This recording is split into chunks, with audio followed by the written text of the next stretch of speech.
الحمد لله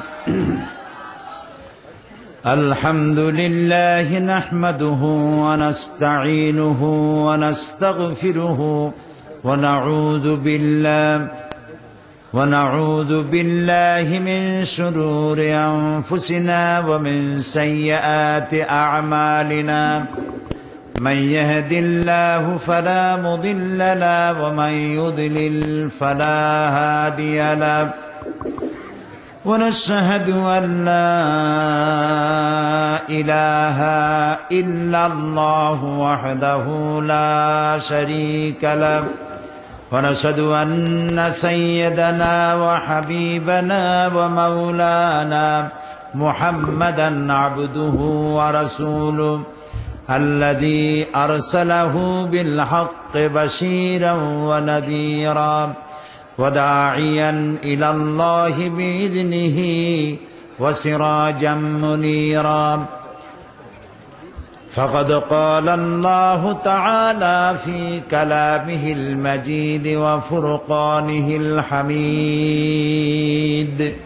أعوذ بالله من الشيطان الرجيم بسم الله الرحمن الرحيم إن الله وملائكته يصلون على النبي يا أيها الذين آمنوا صلوا عليه وسلموا تسليما اللهم صل على سيدنا مولانا محمد وعلى آل سيدنا مولانا محمد জোরে সোরে মোহব্বতের সাথে পড়েন আল্লাহুম্মা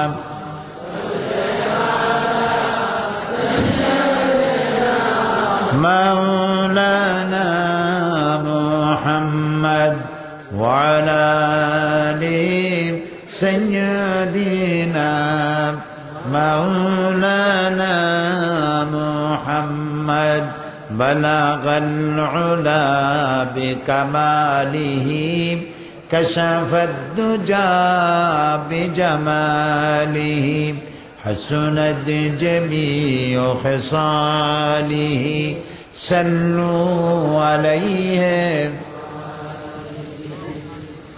ہونا یہ پھول تو بلبل کا ترنم بھی نہ ہو چمن دہر میں کلیوں کا تبسم بھی نہ ہو بلغ العلا بکمالہ کشف الدجى بجمالہ حسنت جمیع خصالہ صلوا علیہ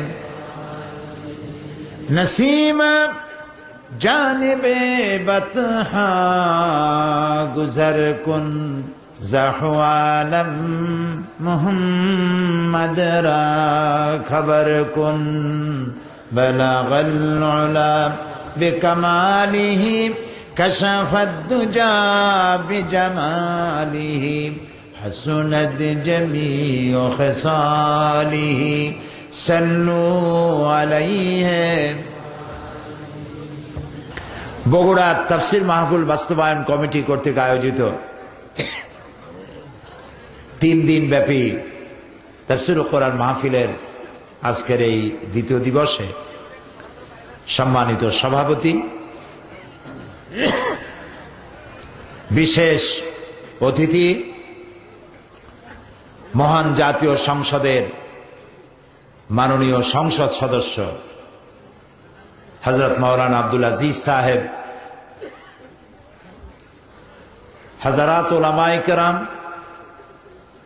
সম্মানিত বগুড়াবাসী ভাইয়েরা, পর্দার আড়ালের মা এবং বোনেরা, আসসালামু আলাইকুম ওয়া রাহমাতুল্লাহি ওয়া বারাকাতুহু। মহান আল্লাহ তাবারক ওয়া তাআলার দরবারে লাখো কোটি শুকর আদায় করি যে মহান আল্লাহ তাআলা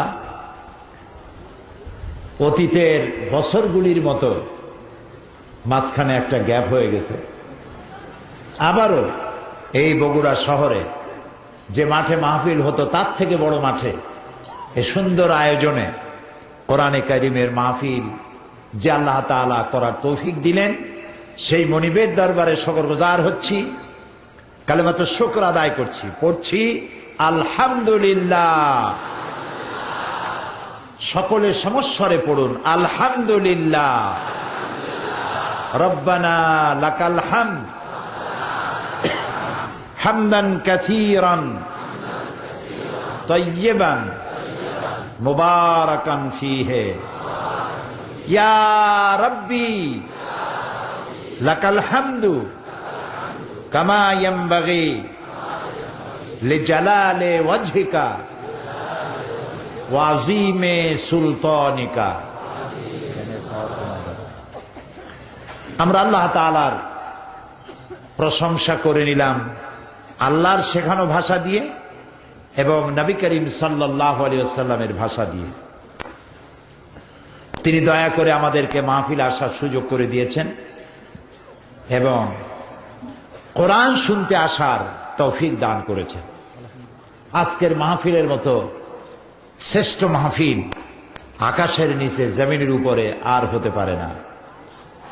যে মাহফিলে কালামে রব্বানি বয়ান করা হয়, আল্লাহ তাআলার কোরআন আলোচনা করা হয়, এর থেকে শ্রেষ্ঠ মাহফিল পৃথিবীতে আর হতে।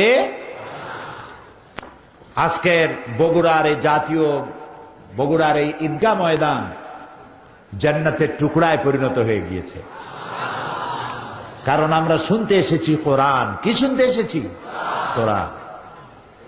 আমি চেষ্টা করব কোরআনে কারীম থেকে আলোচনা করার, বিতাওফীকিল্লাহ বিইজনিল্লাহ বিমাশিয়াতিল্লাহ তাআলা।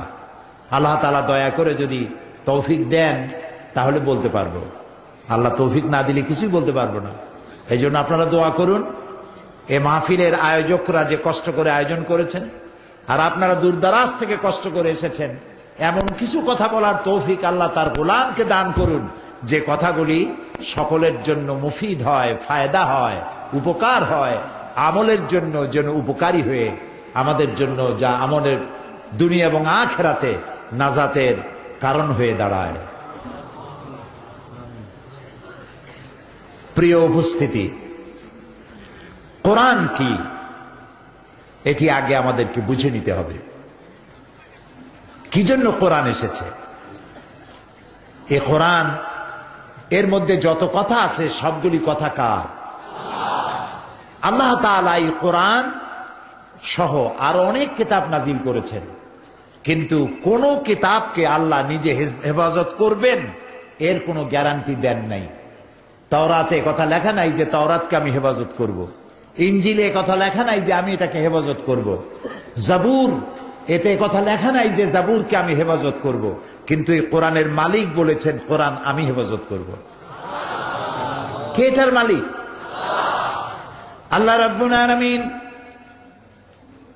কোরআনে কারীমের মধ্যে বলেন, ইন্না নাহনু নাযালনা যিকরা ওয়া ইন্না লাহু লাহাফিজুন। কোরআন নাজিল করেছি আমি আল্লাহ, আর এর সংরক্ষণের দায়িত্ব আমার। এটা নাজিল করেছি আমি, হেফাজত করব আমি। সুবহানাল্লাহ। অন্য কোন কিতাবের দায়িত্ব তিনি নিলেন না, অথচ নাজিল করেছেন তিনি। কোরআনের দায়িত্ব নিলেন কেন? এই জন্য নিয়েছেন মুহাম্মদ রাসূলুল্লাহ সাল্লাল্লাহু আলাইহি সাল্লামের পরে আর কোন নবী আসবে না। আর কোরআন, নবী মুহাম্মদ সাল্লাল্লাহু আলাইহি সাল্লাম শেষ নবী, কোরআন শেষ কিতাব, এরপরে আর কোনো কিতাব নাই। আর আমরা শেষ উম্মত, আমাদের পরে কোনো উম্মত নাই। যেহেতু নবী আসবে না, সেহেতু কিতাবও আসবে না। আর এই কিতাবের হেফাজত যদি আল্লাহ না করেন, তাহলে বিশ্ববাসী হেদায়েতের রাস্তাও পাবে না। এই জন্য মহান আল্লাহ তাআলা কোরআন হেফাজতের দায়িত্ব নিলেন। আল্লাহু আকবার। পৃথিবীর কত ধর্মগ্রন্থ আছে, কোন ধর্মগ্রন্থের পিউরিটি, অরিজিনালিটি সঠিকভাবে টিকে আছে একথা সেই ধর্মের লোকেরাও বলেন যে আমাদের এই কিতাবগুলি আগের মতো নাই, উল্টাপাল্টা হয়ে গেছে। জিজ্ঞেস করুন, তারা বলবে। কিন্তু কোরআনের ব্যাপারে আজ পর্যন্ত পৃথিবীতে কেউ বলতে পারেনি যে নবী করিম সাল্লাল্লাহু আলাইহি ওয়াসাল্লামের জামানায় যেমন কোরআন নাজিল হয়েছিল আজকের যুগে ওই রকম নাই। লন্ডনে যে কোরআন, আমেরিকার কোরআনের সাথে তার মিল নাই, সৌদি আরবের কোরআন বাংলাদেশের কোরআনের সাথে মিল নাই, এরকম হয়েছে? হয় নাই। কেন হয় নাই? আল্লাহ হেফাজত করছে। আমার গত বছর কোরআন মিউজিয়াম দেখার একটা সুযোগ হলো। কোরআনে কারিমের একটা মিউজিয়াম আছে মসজিদে নববীতে, এটা আমার জানা ছিল না। ওখানে এক বাংলাদেশি চাকরি করেন, তিনি আমাকে টেলিফোন করে জানালেন যেখানে একটা মিউজিয়াম আছে, মিউজিয়ামের ডাইরেক্টর যিনি সৌদি, তাকে চট্টগ্রাম তাফসীরের মাহফিল দেখানো হয়েছে। উনি ওই মাহফিলের বিশাল জনতা দেখে আমাকে দেখার জন্য উদ্গ্রীব হয়ে পড়েছেন। ওই লোক আমাকে টেলিফোন করে জানালেন যে আপনি যখন হজে বা রমজানে আসবেন তখন আপনি অবশ্যই মিউজিয়াম দেখবেন এবং ডাইরেক্টরের দিল ভরা আশা যে তিনি আপনাকে দেখবেন। আমি গত বছর যখন মদিনা গেলাম, আল্লাহ প্রত্যেক বছর রমজানে দয়া করে তারে গোলামকে প্রতি বছর রমজানে দয়া করে তিনি নেন। গতবার যখন গিয়েছি সেই ছেলে আমাকে টেলিফোন করেছে যে আজকে জোহরের পরে আপনি আমাদের এখানে আসবেন। তা আমাকে নিয়ে গেল মসজিদে নববীর দ্বিতীয় অংশ, যেটা দোতলা। সামনের অংশ তো দোতলা করার উপায় নাই, লোক যদি নাও ধরে দোতলায় মানুষ উঠবে কেমনে? কারণ নিচের তলায় শুয়ে আছেন বিশ্বনবী মুহাম্মদ রাসূলুল্লাহ সাল্লাল্লাহু আলাইহি ওয়াসাল্লাম। এই জন্য প্রথম অংশ দোতলা করা কোনো দিন হবে না।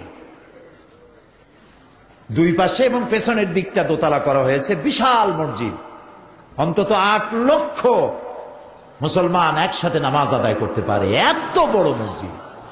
বাদশাহ ফাহাদ মারা গেছেন, দিল থেকে দোয়া আসে, আল্লাহ তোমার ঘর এবং মসজিদে নববী এমন সুন্দর করে যে সাজালো, তার জীবনের সব অপরাধ মাফ করে জান্নাতুল ফেরদাউসের মেহমান তারে বানায় নাও। আমি সেখানে যাওয়ার পর ডাইরেক্টর সাহেবের সঙ্গে বুকে বুক মিলালাম। তিনি খুব খুশি হলেন, অনেক কথা বললেন। এরপরে তিনি আমাকে একটা খাস রুমের মধ্যে নিয়ে গেলেন। সেই রুমে গিয়ে আমি দেখলাম, আমাকে দেখানো হলো কোরআনে কারীম প্রথমে হাতে লেখেন। প্রথমে তো এগুলি লেখা হয়েছে যখন নাজিল হয়েছে তখন পাথরের উপরে, কাঠের উপরে, শুকনা চামড়ার উপরে এবং তৎকালীন যুগের প্রস্তুতকৃত মোটা কাগজের উপরে লেখা হয়েছে। এরপরে তারা আমাকে একটা একটা সব দেখালেন। এরপরে হযরত ওসমান রাদিয়াল্লাহু তাআলা আনহুর হাতের লেখা কোরআন শরীফ আমাকে দেখালেন। আমার জীবন ধন্য, আমার জীবন ঠান্ডা হয়ে গেল, চোখ ঠান্ডা হয়ে গেল। ওসমান রাদিয়াল্লাহু তাআলা আনহুর হাতের লেখা কোরআন শরীফ, এত সুন্দর হাতের লেখা যা তার টাইপ ফেল করে, জের জবর নাই, নক্তা নাই, গায়রে মানকুতা। তখন নক্তা ছিল না, কেমনে পড়তো আল্লাহই জানে। এরপরে নক্তা এবং এরাব লেগেছে হাজ্জাজ ইবনে ইউসুফের সময়। সেই কোরআন শরীফ আমি বললাম যদি আমাকে একটা ফটোকপি দেন তো আমি খুব খুশি হব। তো একটা ফটোকপি আমাকে দিয়েছে, আমি নিয়ে আসছি। সেই থেকে নিয়ে কোরআন শরীফ কিভাবে হেফাজত করা হলো, কিভাবে টাইপ হলো, এগুলি সব একটার পর একটা সেই মিউজিয়ামে সব ধরে রাখা আছে। এরপরে সেই কোরআন হতে হতে এখন এবারে আমাকে একটা মোবাইল উপহার দিল জেদ্দা থেকে এক ভদ্রলোক। মোবাইলের ভিতর একটা মেমোরি কার্ড আছে, এই আঙ্গুলের 1 করের সমান, 30 পারা কোরআন শরীফ তার মধ্যে ঢুকানো। সুবহানাল্লাহ। কোরআনে কারীমকে আল্লাহ পাক হেফাজত করেছেন এমন ভাবে, মানুষের কলিজার মধ্যে গেঁথে দিয়েছেন। পৃথিবীতে এত হিন্দু আছে, তাদের ধর্মগ্রন্থ বেদ। আপনি চ্যালেঞ্জ করুন, ভাই তোমাদের ধর্মগ্রন্থ তো বেদ, বেদের একজন হাফেজ দাও তো। পারবে বগুড়ার হিন্দুরা দিতে? পারবে বাংলাদেশের হিন্দুরা দিতে? পারবে ইন্ডিয়ার হিন্দুরা দিতে? পারবে না। খ্রিস্টানদের বলুন একটা বাইবেলের হাফেজ দাও, পারবে না। কিন্তু বর্তমান পৃথিবীতে একটা জরিপের মাধ্যমে জানা গেছে, তাম পৃথিবীতে কোরআনে কারীম যারা মুখস্থ করেছেন, কলিজার ভিতরে যারা হেফাজত করেছেন, সেসব হাফেজদের সংখ্যা 6 কোটি ছাড়াইয়া গেছে। 6 কোটির উপরে মুসলমানেরা কোরআন শরীফ মুখস্থ করেছেন সিনার মধ্যে। ছোট্ট ছোট্ট বাচ্চা থেকে শুরু করে 6 বছর 7 বছরের বাচ্চা ছেলে মুখস্থ করতেছে কোরআন শরীফ। আল্লাহ তাআলা বলছেন, ওয়ালাকাদ ইয়াসসারনাল কুরআনা লিযিকর ফাহাল মিন মুদ্দাকির। আমি কোরআনে কারীমকে বোঝার জন্য আর মুখস্থ করার জন্য সহজ করে দিয়েছি। কে বলছেন? আল্লাহ যদি সহজ না করতেন মুখস্থ করার, এত বড় কিতাব মুখস্থ করা মানুষের জন্য অসম্ভব। আল্লাহ বলেছেন আমি সহজ করেছি। বোঝাও সহজ, মুখস্থ করাও সহজ। সুবহানাল্লাহ। চেষ্টা করলেই হলো, চেষ্টা করলেই হলো। আমরা চেষ্টা করি না, তাই বুঝি না। এবং কোরআন এটি সকলের জন্য, এটি শুধু মুসলমানদের জন্য নয়।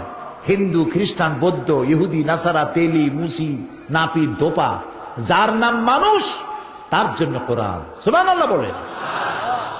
কারণ আল্লাহ সকলের আর কোরআনও সকলের। এই কোরআনে কারীম আল্লাহ তাআলা নাজিল করলেন তাবিজের কিতাব হিসেবে নয়। কোরআন নাজিল করলেন ঝাড়ফুঁকের কিতাব হিসেবে নয়। কোরআন নাজিল করলেন ঝুলে ঝুলে মুখস্থ করবেন এজন্য নয়। দেখেন না আমাদের দেশে রমজান মাসে কিভাবে জ্বলে আর পড়ে। তারপরে গল্প করে বাড়ির মালিক, আমার বউ এই রমজানে 5 খতম, আমার নাতনি 7 খতম, আমার পুত্রবধূ 11 খতম, আর আমি না পড়ি এমনি এমনি খতম। আচ্ছা বলেন, কোরআন শরীফকে এইভাবে 14 বার 15 বার আগামাথা পড়ার জন্য শুধু জ্বলবেন আর পড়বেন, এই জন্য কোরআন নাজিল হয়েছে? কপাল তো আমাদের এই জন্য পুড়েছে। আমরা শুধু পড়ি, বুঝি না। কি পড়ি বুঝি না। এখন এই বইটার মধ্যে কি আছে আমি জানি না, পড়তেও জানি না, বুঝিও না। এই বই আমার কেমনে ফায়দা দেবে? ডাক্তারের প্রেসক্রিপশন কি জন্য দেয়? পড়ার জন্য। আপনি প্রেসক্রিপশন পড়বেন, মুখস্থ করবেন আর সুমা দেবেন সকালে আর বিকালে, রোগ ভালো হবে। এই কাম সে করে, তার মানুষে কি করবে? তো এখন নিজের ফতোয়া নিজেরে দেন, আপনি কি? আল্লাহ রাব্বুল আলামিন একখানা কিতাব দিলেন, সেই কিতাবটা বুঝলাম না। আহারে, কোর্টের থেকে যদি একটা চিঠি যায় আপনার নামে ইংরেজিতে, ঢাকা র্যাবের থেকে, আর্মি থেকে, অথবা এসবিআইবি থেকে, অথবা ডিআইবি থেকে, অথবা ন্যাশনাল সিকিউরিটি ফোর্স থেকে একটা ইংরেজিতে একটা চিঠি আসছে আপনার নামে, আপনি ইংরেজি জানেন না। এই চিঠিটা বোঝার জন্য আপনার পেরেশানি হবে কিনা বলেন? হবে কিনা? যে এই চিঠির মধ্যে কি আমার মৃত্যুর পরোয়া না, না আমার মালক্রোক, না আমার জেল, না জরিমানা, কি হলো? র্যাবের কাছ থেকে চিঠি আসলো কেন? এনএসআইর কাছ থেকে চিঠি আসলো কেন? পাগল হয়ে যাবেন জানার জন্য। চলে যাবেন ইংরেজি জানে তার বাড়ি পর্যন্ত, ঠিক না? সে যদি না বোঝে তাহলে আর একজনের কাছে। যতক্ষণ ওই চিঠির মর্ম উদ্ধার করতে না পারতেছেন, ততক্ষণ আপনার মাথার ঘাম পায়ে পড়তে থাকবে, ঘুম হবে না, ঠিক কিনা বলেন? সামান্য একটা কোর্টের চিঠি, একজন অফিসারের চিঠি বোঝেন না, সেইটা বোঝার জন্য যদি এত পেরেশানি হয়, আকাশ আর জমিনের মালিক আপনার আমার স্রষ্টা, সে আল্লাহর পক্ষ থেকে একখানা কিতাব এসেছে আমাদের জন্য, অথচ আমি বুঝলাম না এর মধ্যে কি লেখা আছে। খালি চুমা খাইলাম, মাথায় লাগাইলাম আর থুয়ে দিলাম। রমজান আসলো, জ্বললাম আর পড়লাম।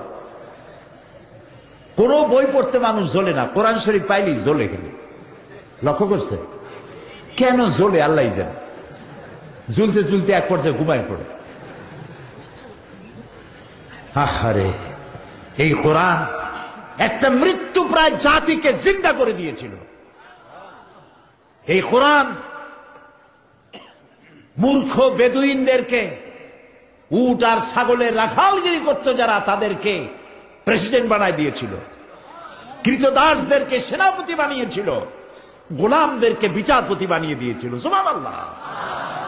সেই কোরআন আমার আপনার ঘরে আছে, অথচ আমি কোরআন বুঝি না। এর থেকে হতভাগ্য দুর্ভাগ্য আর কি হতে পারে?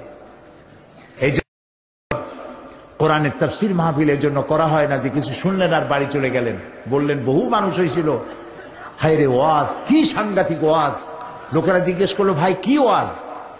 আমি তো যাইতে পারি না, আবার একটু শোনাও না। কয় যে ভাই 2 দিন এমন শোনা শুনছি কিচ্ছু মনে নেই। এখন আপনারা বলেন এই শোনায় কোনো লাভ আছে? আমি মনে করি না যে আপনারা ওই রকম শ্রোতা। আপনারা বোদ্ধা, আপনারা সচেতন। বগুড়ার মানুষ বেশি সচেতন, সুশিক্ষিত, মার্জিত। এই জন্য আমি মনে করি আপনারা বুঝতে আসেন, বুঝবেন এবং আমল করবেন। বলেন আল্লাহ যেন তৌফিক দেন, বলেন আমিন। আমি লম্বা ভূমিকা দিলে তো কথা বলতে পারবো না, সেই জন্য আমি আজকে ছোট্ট একটি আয়াত তেলাওয়াত করে আলোচনায় যাব ইনশাআল্লাহ। আল্লাহ যেন শোনার তৌফিক দেন, বলারও তৌফিক দেন, বলি আমিন। আমরা মোমেন, আমরা কি মোমেন? আমাদের দায়িত্ব কি আর মোমেন কারা? আমাদের দায়িত্ব কি আর মোমেন কারা? এই কথাগুলি আজকে আলোচনা করবো ইনশাআল্লাহ। আজকে যদি শেষ করতে পারে ভালো, না পারলে আগামীকাল ইনশাআল্লাহ। বলি ইনশাআল্লাহ। আচ্ছা, শয়তানের ওয়াসওয়াসা তেলাওয়াতের সময় অথবা কোরআন আলোচনার সময় শয়তান খুব অসন্তুষ্ট হয়। শয়তান জানে এইগুলো যদি মানুষ শোনে আর আমল করে, তাহলে আমার তো আর কোনো ডিউটি থাকবে না। এই জন্য শয়তান চায় যখন আলোচনা জমে আসে তখন বসা মানুষগুলি উঠায় দিতে। অনেক সময় তো শুনলাম, চল যে একটা সিগারেটে টান দিয়ে আসে। এই শয়তান কারে কারে উঠাবে আপনারা বসে বসে টের পাবেন। এই জন্য মজবুত হয়ে বসার জন্য আল্লাহর কাছে শয়তানের ওয়াসওয়াসা থেকে পানাহ চাইতে হবে। পড়েন আমার সাথে, আউযু বিল্লাহি মিনাশ শাইতানির রাজীম, বিসমিল্লাহির রাহমানির রাহিম। বিতাড়িত মরদুদ শয়তানের ওয়াসওয়াসা থেকে পানাহ চাই পরম করুণাময় আল্লাহর নামে শুরু করছি। ইন্নাল্লাহা ইশতারা মিনাল মুমিনিনা আনফুসাহুম ওয়া আমওয়ালাহুম বিআন্না লাহুমুল জান্নাহ ইউকাতিলুনা ফি সাবিলিল্লাহি ফায়াকতুলুন ওয়া ইউকতালুন ওয়া'দান আলাইহি হাক্কান ফিত التوراة والإنجيل والقرآن ومن أوفى بعهده من الله فاستبشروا ببيعكم الذي بايعتم به وذلك هو الفوز العظيم. سورة توبة 111 নম্বর আয়াত। আল্লাহ তাআলা বলছেন, নিশ্চয়ই আমি মোমেনের জান এবং মালকে খরিদ করে নিয়েছি এবং বিনিময়ে তাদেরকে জান্নাত দিয়েছি। কে বলতেছেন? আল্লাহ তাআলা বলছেন, আমি আমার মোমেনের জান এবং মালকে কিনে নিয়েছি। এখন কেনা বেচা করতে হলে বিনিময় লাগে। আপনি কিছু কিনতে চাইলে বিনিময় কিছু দিতে হবে। তো আল্লাহ তাআলা বলছেন, আমি তোমার জান আর মালটা কিনে নিলাম, বিনিময় আমি তোমাকে কি দেব? জান্নাত দেব। এখন প্রশ্ন হচ্ছে, আমার জান কার? আমার মাল কার? আর আল্লাহ তাআলা বলছেন যে আমি মোমেনের জান আর মাল কিনে নিলাম। এটা তো আল্লাহর নিজের। তা আমার জিনিস আমি কিনি কেমনে? আল্লাহর জিনিস আল্লাহ কিনছেন কি করে? এ কথাটার অর্থ কি, ব্যাখ্যা কি? কথা মাথায় ঢুকতেছে? আলহামদুলিল্লাহ। ইন্নাল্লাহা আশতারা মিনাল মুমিনিনা আনফুসাহুম ওয়া আমওয়ালাহুম বিআন্না লাহুমুল জান্নাহ, নিঃসন্দেহে আমি মুমিনের জান এবং মালকে কিনে নিয়েছি, বিনিময়ে তাদেরকে জান্নাত দিয়েছি। কি কিনলেন তিনি? তিনি কিনলেন আমার ইচ্ছাটা। এই যে আমার ভেতরে একটা জান আছে, এই জানটা আমার না। কে দিয়েছেন?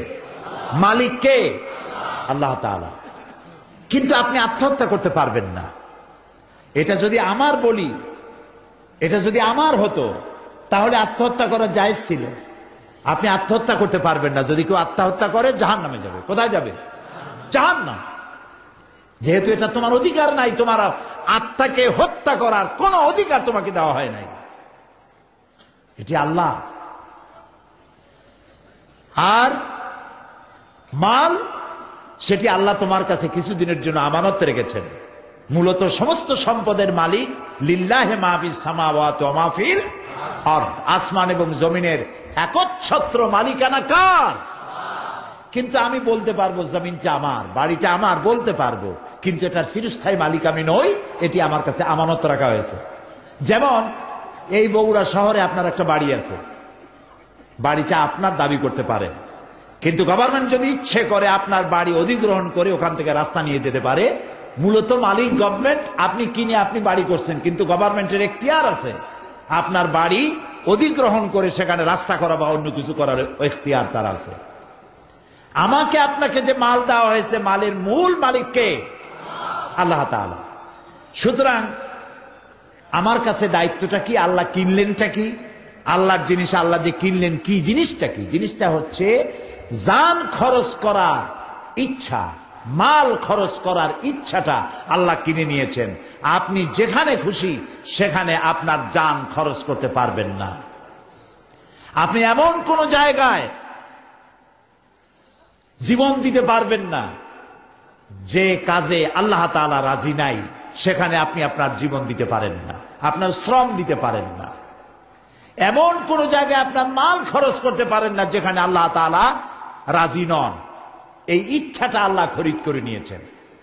আমাদের দেশে মানুষ যখন মারা যায় তখন কবরে রেখে বলে কি? কবরে রেখে বিসমিল্লাহ আলা মিল্লাতে রাসূলিল্লাহ, আর কবরের উপরে মাটি দিয়া তো বলে মিনহা খালাকনাকুম ওয়া ফিহা নুঈদুকুম। পড়েন মিনহা খালাকনাকুম ওয়া ফিহা নুঈদুকুম ওয়া মিনহা নুখরিজুকুম তারাতান উখরা। এই মাটি দিয়ে তোমাকে তৈরি করা হয়েছিল, এই মাটির মধ্যে তোমারে রেখে গেলাম, এই মাটির ভিতর থেকে তোমাকে আবার পুনরুত্থিত করা হবে। আর কবরের মধ্যে রাখার সময় বললাম বিসমিল্লাহ আলা মিল্লাতে রাসূলিল্লাহ, আল্লাহর নামে রসুলের দলে উঠাই দিয়ে গেলাম। কারে উঠাইলেন?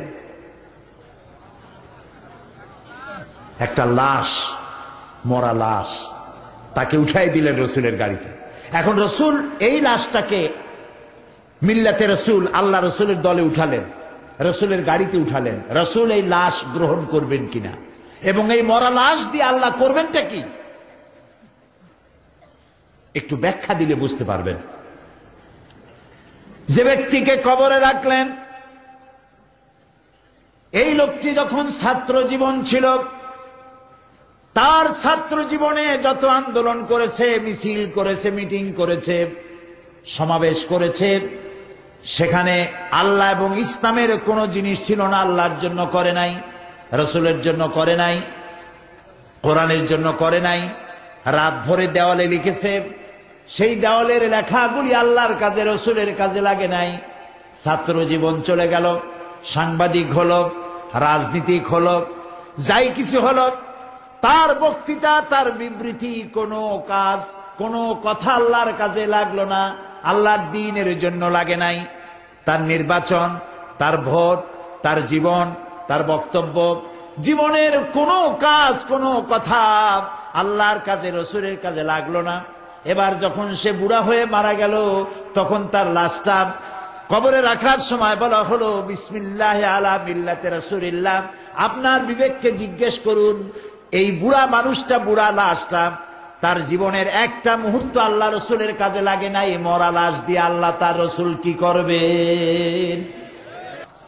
এই জন্য আল্লাহ তাআলা বলছেন ইন্নাল্লাহ আশতারা মিনাল মুমিনিনা আনফুসাহুম ওয়া আমওয়ালাহুম বিআন্না লাহুমুল জান্নাহ।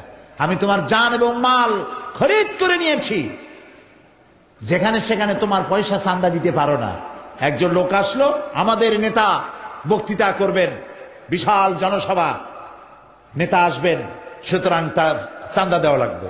আপনি চাঁদা দিতে পারেন না। যদি সেই নেতা ধর্মনিরপেক্ষ মতবাদী হয়, যদি সে ইসলাম বিরোধী হয়, তাহলে তার মঞ্চে সে বক্তৃতা করবে, সেই চাঁদা আপনি দিতে পারেন না। আপনি একজন হিন্দুকে সাহায্য করতে পারেন, যদি তার মেয়ে বিয়ে হবে, পয়সা নাই, তার ছেলে অথবা তার স্ত্রীর অসুখ হয়েছে, চিকিৎসার পয়সা নাই, আপনি সাহায্য করতে পারেন। তার বাড়িতে ছাউনি নাই, আপনি ছাউনি দিতে পারেন। মানবিক কারণে হিন্দু ও খ্রিস্টান ও যে কোনো জাতির মানবিক কারণে সাহায্য করতে পারবেন, কিন্তু তার পূজা করার জন্য, মূর্তি বানাবার জন্য আপনি সাহায্য করতে পারেন না। এটা গভর্নমেন্ট করবে, আপনি পারবেন না। এখানে এই যে খরচটার ব্যাপারটা, আপনি যেখানে সেখানে ইচ্ছা করলেই খরচ করতে পারবেন না। ঢাকা থেকে নর্তকী আসবে, নায়িকা আসবে, গায়িকা আসবে, বিশাল নাচ গানের ওপেন কনসার্ট।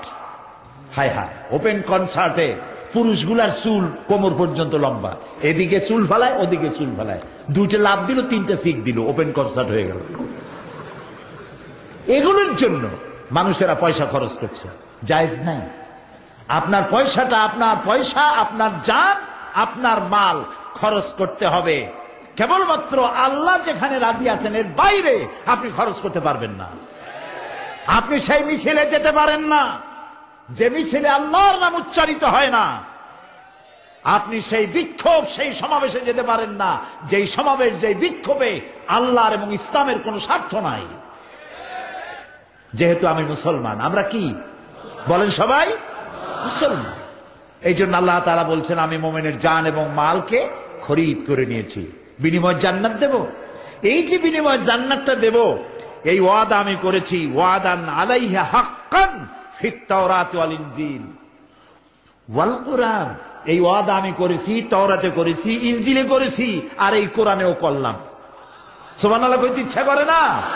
আমার আল্লাহ বলছেন, এই যে তোমার জানমালের বিনিময় আমি তোমার বেহেশত দেব, এই ওয়াদা আমি করেছি তাওরাতে, ইনজিলে, আবার কোরআন শরীফও করলাম। ওয়ামান আওফা বিআহদিহি মিনাল্লাহ। আর আল্লাহর চাইতে ওয়াদা পূরণকারী আর কে হতে পারে? পারে কেউ? পারে না। কত নেতা আসে, ভাইয়ার আমার, বোনের আমার কথা মানো, না খাইয়া মরবে না, কত কথা বলে, আর শেষ পর্যন্ত কিছুই হয় না। আছে না? আল্লাহর ওয়াদা কি এইরকম? আল্লাহ তাআলার প্রত্যেকটি ওয়াদা অক্ষরে অক্ষরে প্রতিফলিত হয়। সুবহানাল্লাহ। সুতরাং আল্লাহ তাআলা বলছেন, ফাস্তাবশিরু বিবাইকুমুল্লাযী বায়াতুম। এবার আনন্দ করো, ফুর্তি করো, যারা আল্লাহর চুক্তিতে এগ্রিমেন্ট, আল্লাহর এগ্রিমেন্টে চুক্তি করতে পারছো, আল্লাহর চুক্তির সাথে যারা ঐক্যবদ্ধ হতে পেরেছো, আল্লাহর এই শর্তে যারা ঐক্যবদ্ধ হতে পেরেছো, এই চুক্তি এগ্রিমেন্টে যারা স্বাক্ষর করতে পেরেছো, তারা আনন্দ করো। কারণ হচ্ছে যালিকা হুয়াল ফাউজুল আযীম। আর এটা হচ্ছে মহা সাফল্য। আল্লাহর কথার সাথে একমত হতে পারা মুসলমানদের জীবনের সব থেকে বড় সাফল্য। সুবহানাল্লাহ। এখন এই মোমেন কারা? যেই মোমেনদেরকে আল্লাহ বড় সাফল্য বলেছেন, আনন্দ করতে বলেছেন, আর জানমান কিনে নিয়েছেন, ওই মোমেনরা কারা? এবার আসুন সামনের দিকে সেই মোমেনের ব্যাখ্যায় যায়, জানতে হবে না আমাদের। 112 নম্বর আয়াত, আল্লাহ রাব্বুল আলামিন বলেন, التائبون العابدون الحامدون السائحون الراكعون الساجدون الآمرون بالمعروف والناهون عن المنكر والحافظون لحدود الله وبشر المؤمنين। 112 নম্বর আয়াতে আল্লাহ তাআলা ওই মোমেনদের পরিচয় দিচ্ছেন। এই পরিচয়টা আমাদের জানা দরকার। আপনারা নিশ্চয়ই জানেন জাহান্নামের সংখ্যা কয়টা বলেন, আর জান্নাতের সংখ্যা 8টা। এখানে আল্লাহ তাআলা মোমেনের 8টা গুণ বর্ণনা করেছেন। কয়টা গুণ? 8টা শর্ত। এই 8টি শর্ত যদি কোন মোমেন পালন করতে পারে, আল্লাহর 8টি জান্নাতের দরওয়াজা তাদের জন্য খুলে যাবে। আমি সেই 8টি কোয়ালিটির কথা আপনাদের সামনে পেশ করব ইনশাআল্লাহ। 1 নম্বর, আত-তাইবুন, বারবার তওবাকারী। মুমিনের প্রথম কোয়ালিটি বারবার তওবাকারী, একবার না, বারবার তওবাকারী, প্রত্যাবর্তনকারী। তওবা মানে ফিরে আসা। ফিরে আসা কিসের থেকে ফিরে আসা? তওবা মানে বিরত থাকা, তওবা মানে ফিরে আসা। কিসের থেকে ফিরে আসা? বুদ্ধি করে কন্ত, গুনাহ থেকে ফিরে আসা। এই জন্যই তো আমি বলছি যে বগুড়ার মানুষ খুব সুশিক্ষিত, বোঝে ভালো, আলহামদুলিল্লাহ করে। বেশি না বুঝলেই হলো। সঠিকভাবে বুঝতে পারলেই আমাদের কামিয়াবি আসবে ইনশাআল্লাহ। বলেন আত-তাইবুন, বারবার তওবাকারী। নবী করিম সাল্লাল্লাহু আলাইহি ওয়াসাল্লাম তিনি বলেছেন, আমি দৈনিক 70 বার তওবা করি। তিনি বলেছেন, আমি দৈনিক 100 বার তওবা করি। এবার বলুন তো, রাসূলের জীবনে কোনো গুনাহ আছে? আসতে বললে তো আপনি বিপদে পড়বেন। রাসূলের জীবনে কোনো গুনাহ আছে? যখন তিনি নবুয়ত পান নাই, নবুয়ত পেয়েছিলেন কত বছরে? সেই 40 বছর বয়স পর্যন্ত নবুয়ত বিহীন অবস্থায় যে ছিলেন, তখন কোনো গুনাহ করছেন? নবুয়ত পাওয়ার পর তো প্রশ্নই ওঠে না। এরপরে আল্লাহ রাব্বুল আলামিন তার নবীকে বলেছেন, আপনার আগের এবং পরের সমস্ত গুনাহ খাতাকে আমি মাফ করে দিলাম। কোন গুনাহ নবী করেন নাই, তারপরে আল্লাহ তাআলা মাফ করে রেখেছেন। কোন গুনাহ নাই, আল্লাহ মাফ করে দিয়েছেন, মাফ করে রেখেছেন। যিনি আল্লাহর কাছে মুস্তাজাবুদ দাওয়াত, আল্লাহর আরশের নিচে জমিনের উপরে তার থেকে সম্মানিত ব্যক্তি আর নাই। এক কথায় আল্লাহর পরেই তার মর্যাদা। সুবহানাল্লাহ বলো। সেই নবী বলছেন, আমি দৈনিক 100 বার তওবা করি। সুবহানাল্লাহ। আর প্রতি ঘন্টায় ঘন্টায় আমরা গুনাহ করি, তওবা করি না। রাসূলুল্লাহ নামাজ পড়তেন, নামাজের সালাম ফিরিয়ে বলতেন, লক্ষ্য করুন, নামাজের সালাম ফিরাইয়া 2 দিকে সালাম ফিরিয়ে বলতেন আল্লাহু আকবার। এরপরে 3 বার বলতেন আস্তাগফিরুল্লাহ, আস্তাগফিরুল্লাহ, আস্তাগফিরুল্লাহ।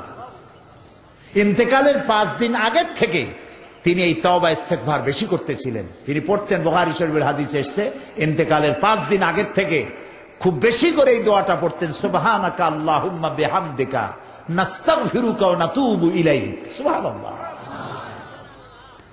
নবী করিম সাল্লাল্লাহু আলাইহি ওয়াসাল্লাম বলেছেন, তওবাকারীকে আল্লাহ তাআলা ভালোবাসেন। আত-তাইবু মিনাজ যামবি কামান লা যামবা লাহু। রাসূলুল্লাহ বলছেন, যে ব্যক্তি গুনাহ থেকে তওবা করলো, সে যেন কোনো গুনাহই করে নাই। আল্লাহু আকবার। সে যেন কোনো গুনাহই করে নাই। আল্লাহ তাআলা আরো বলেছেন, যদি কেউ তওবা করে, আমি শুধু গুনাহ মাফ করি না, তার গুনাহগুলিকে, সাইয়্যাতগুলি হাসানাত দিয়ে বদলায় দেই। আমার আল্লাহ কত মহান। হাদিসে কুদসির ভিতরে এসেছে, আল্লাহ রাব্বুল আলামিন বলেন, কোন বান্দা যদি আমার দিকে 1 বিঘাত অগ্রসর হয়, আমার রহমত তার দিকে 1 হাত এগিয়ে যায়। কোন বান্দা যদি আমার দিকে হেঁটে আসে, আমার রহমত বান্দার দিকে দৌড়াইয়া যায়। বান্দা যখন হাত তোলে আর চোখ দিয়ে পানি গড়াতে থাকে, আল্লাহ তাআলা বলছেন, নবী, ইসলামের ভিতরে যে লোক দাড়ি আর চুল পাকাইল, শুনতেছেন? ইসলামের ভিতরে থেকে যে লোক দাড়ি আর চুল পাকাইল, বৃদ্ধ হয়ে গেছে, চলতে পারে না, বার্ধক্যের চরম পরিণতিতে উপস্থিত হয়ে এই বৃদ্ধ বান্দা যখন আমার দরবারে হাত তুলে বলে, রব্বুল আলামিন, আমি আগের মতো কামাই করতে পারি না বলে সংসারে আমার দাম নাই, ছেলের কাছে দাম নাই, বউয়ের কাছে দাম নাই, পুত্রবধূর কাছে দাম নাই, আমি আগের মতো চলতে পারি না, আমি আগের মতো চোখে দেখি না, আমি আগের মতো শুনতে পাই না, খাইয়াও হজম করতে পারি না, দাঁড়াইতেও পারি না, সংসারে আবার কোনো মর্যাদা নাই। আয় আল্লাহ রাব্বুল আলামিন, গুনাহ করে করে জীবনটা কেমন ভাবে বরবাদ করে দিছি, তোমার কাছে ক্ষমা চাইবো, গুনাহ মাপ চাইতো আমার ভয় লাগে, এত গুনাহ করেছি। আল্লাহ রাব্বুল আলামিন বলেন, ও আমার নবী, এই দাড়ি এবং চুল পাকা বৃদ্ধ মানুষটি যখন আমার কাছে কাঁদতে থাকে, তখন আমার শরম হয় এই বান্দারে কেমনে আমি খালি হাতে ভিড়াই। আল্লাহ তাআলার কাছে বান্দা যখন কান্দে, চোখের পানি ফেলে দেয়, আল্লাহ তাআলা তখন তাকে ক্ষমা করে দেন। নবী করিম সাল্লাল্লাহু আলাইহি সাল্লাম বলেছেন, গুনার কারণে চোখ দিয়া যখন পানি পড়ে, সেই চোখের পানি নাকের অর্ধেক আসতে না আসতে আল্লাহ তাকে মাফ করে দেন। গুনাহ করেছো, তোমার গুনাহ যদি হয় পাহাড় সমান, আল্লাহর রহমত আকাশ সমান। তোমার গুনাহ যদি আকাশ সমান হয়, আল্লাহর রহমত তো তার আরশ উপচে পড়েছে। হাদিস শরীফে এসেছে, আল্লাহ তাআলা বলছেন, হাদিসে কুদসি, আল্লাহ তাআলা বলছেন, আমার রহমত আর আমার গজব এই দুটিতে কম্পিটিশন হচ্ছিল, প্রতিযোগিতা হচ্ছিল। গজব আর রহমত দুটিতে প্রতিযোগিতায় আমার গজব হেরে গেছে, রহমত জিতে গিয়েছে। প্রিয় ভাই সব, আল্লাহর কাছে তওবা করা মুমিনের সব থেকে বড় কোয়ালিটি। গুনাহ করেছো, মাপ চাও, চোখের পানি ফেলো। আর বান্দা যখন আল্লাহ বলে ডাক দেয়, বান্দা যখন তার অন্তরের অন্তঃস্থল থেকে, হৃদয়ের গভীর কন্দর থেকে একবার যখন ডাক দেয় আল্লাহ, মুখ দিয়া বলা আর কলজা দিয়া বলা দুইটা এক জিনিস না। মহব্বতের সাথে বলেন আল্লাহ আল্লাহ আল্লাহ। কলিজার ভেতর থেকে বান্দা যখন একবার উচ্চারণ করে আল্লাহ, আল্লাহ রাব্বুল আলামিন ৭০ বার সাড়া দিয়া বলেন, বান্দা তুমি কি চাও, আমি হাজির। ওয়া নাহনু আকরাবু ইলাইহি মিন হাবলিল ওয়ারিদ। বান্দারে, আমি তোমার সাহারা, যে রগের উপর তোমার মাথাটা দাঁড়ানো আছে, এই রগের চাইতে আমি বেশি তোমার নিকটবর্তী।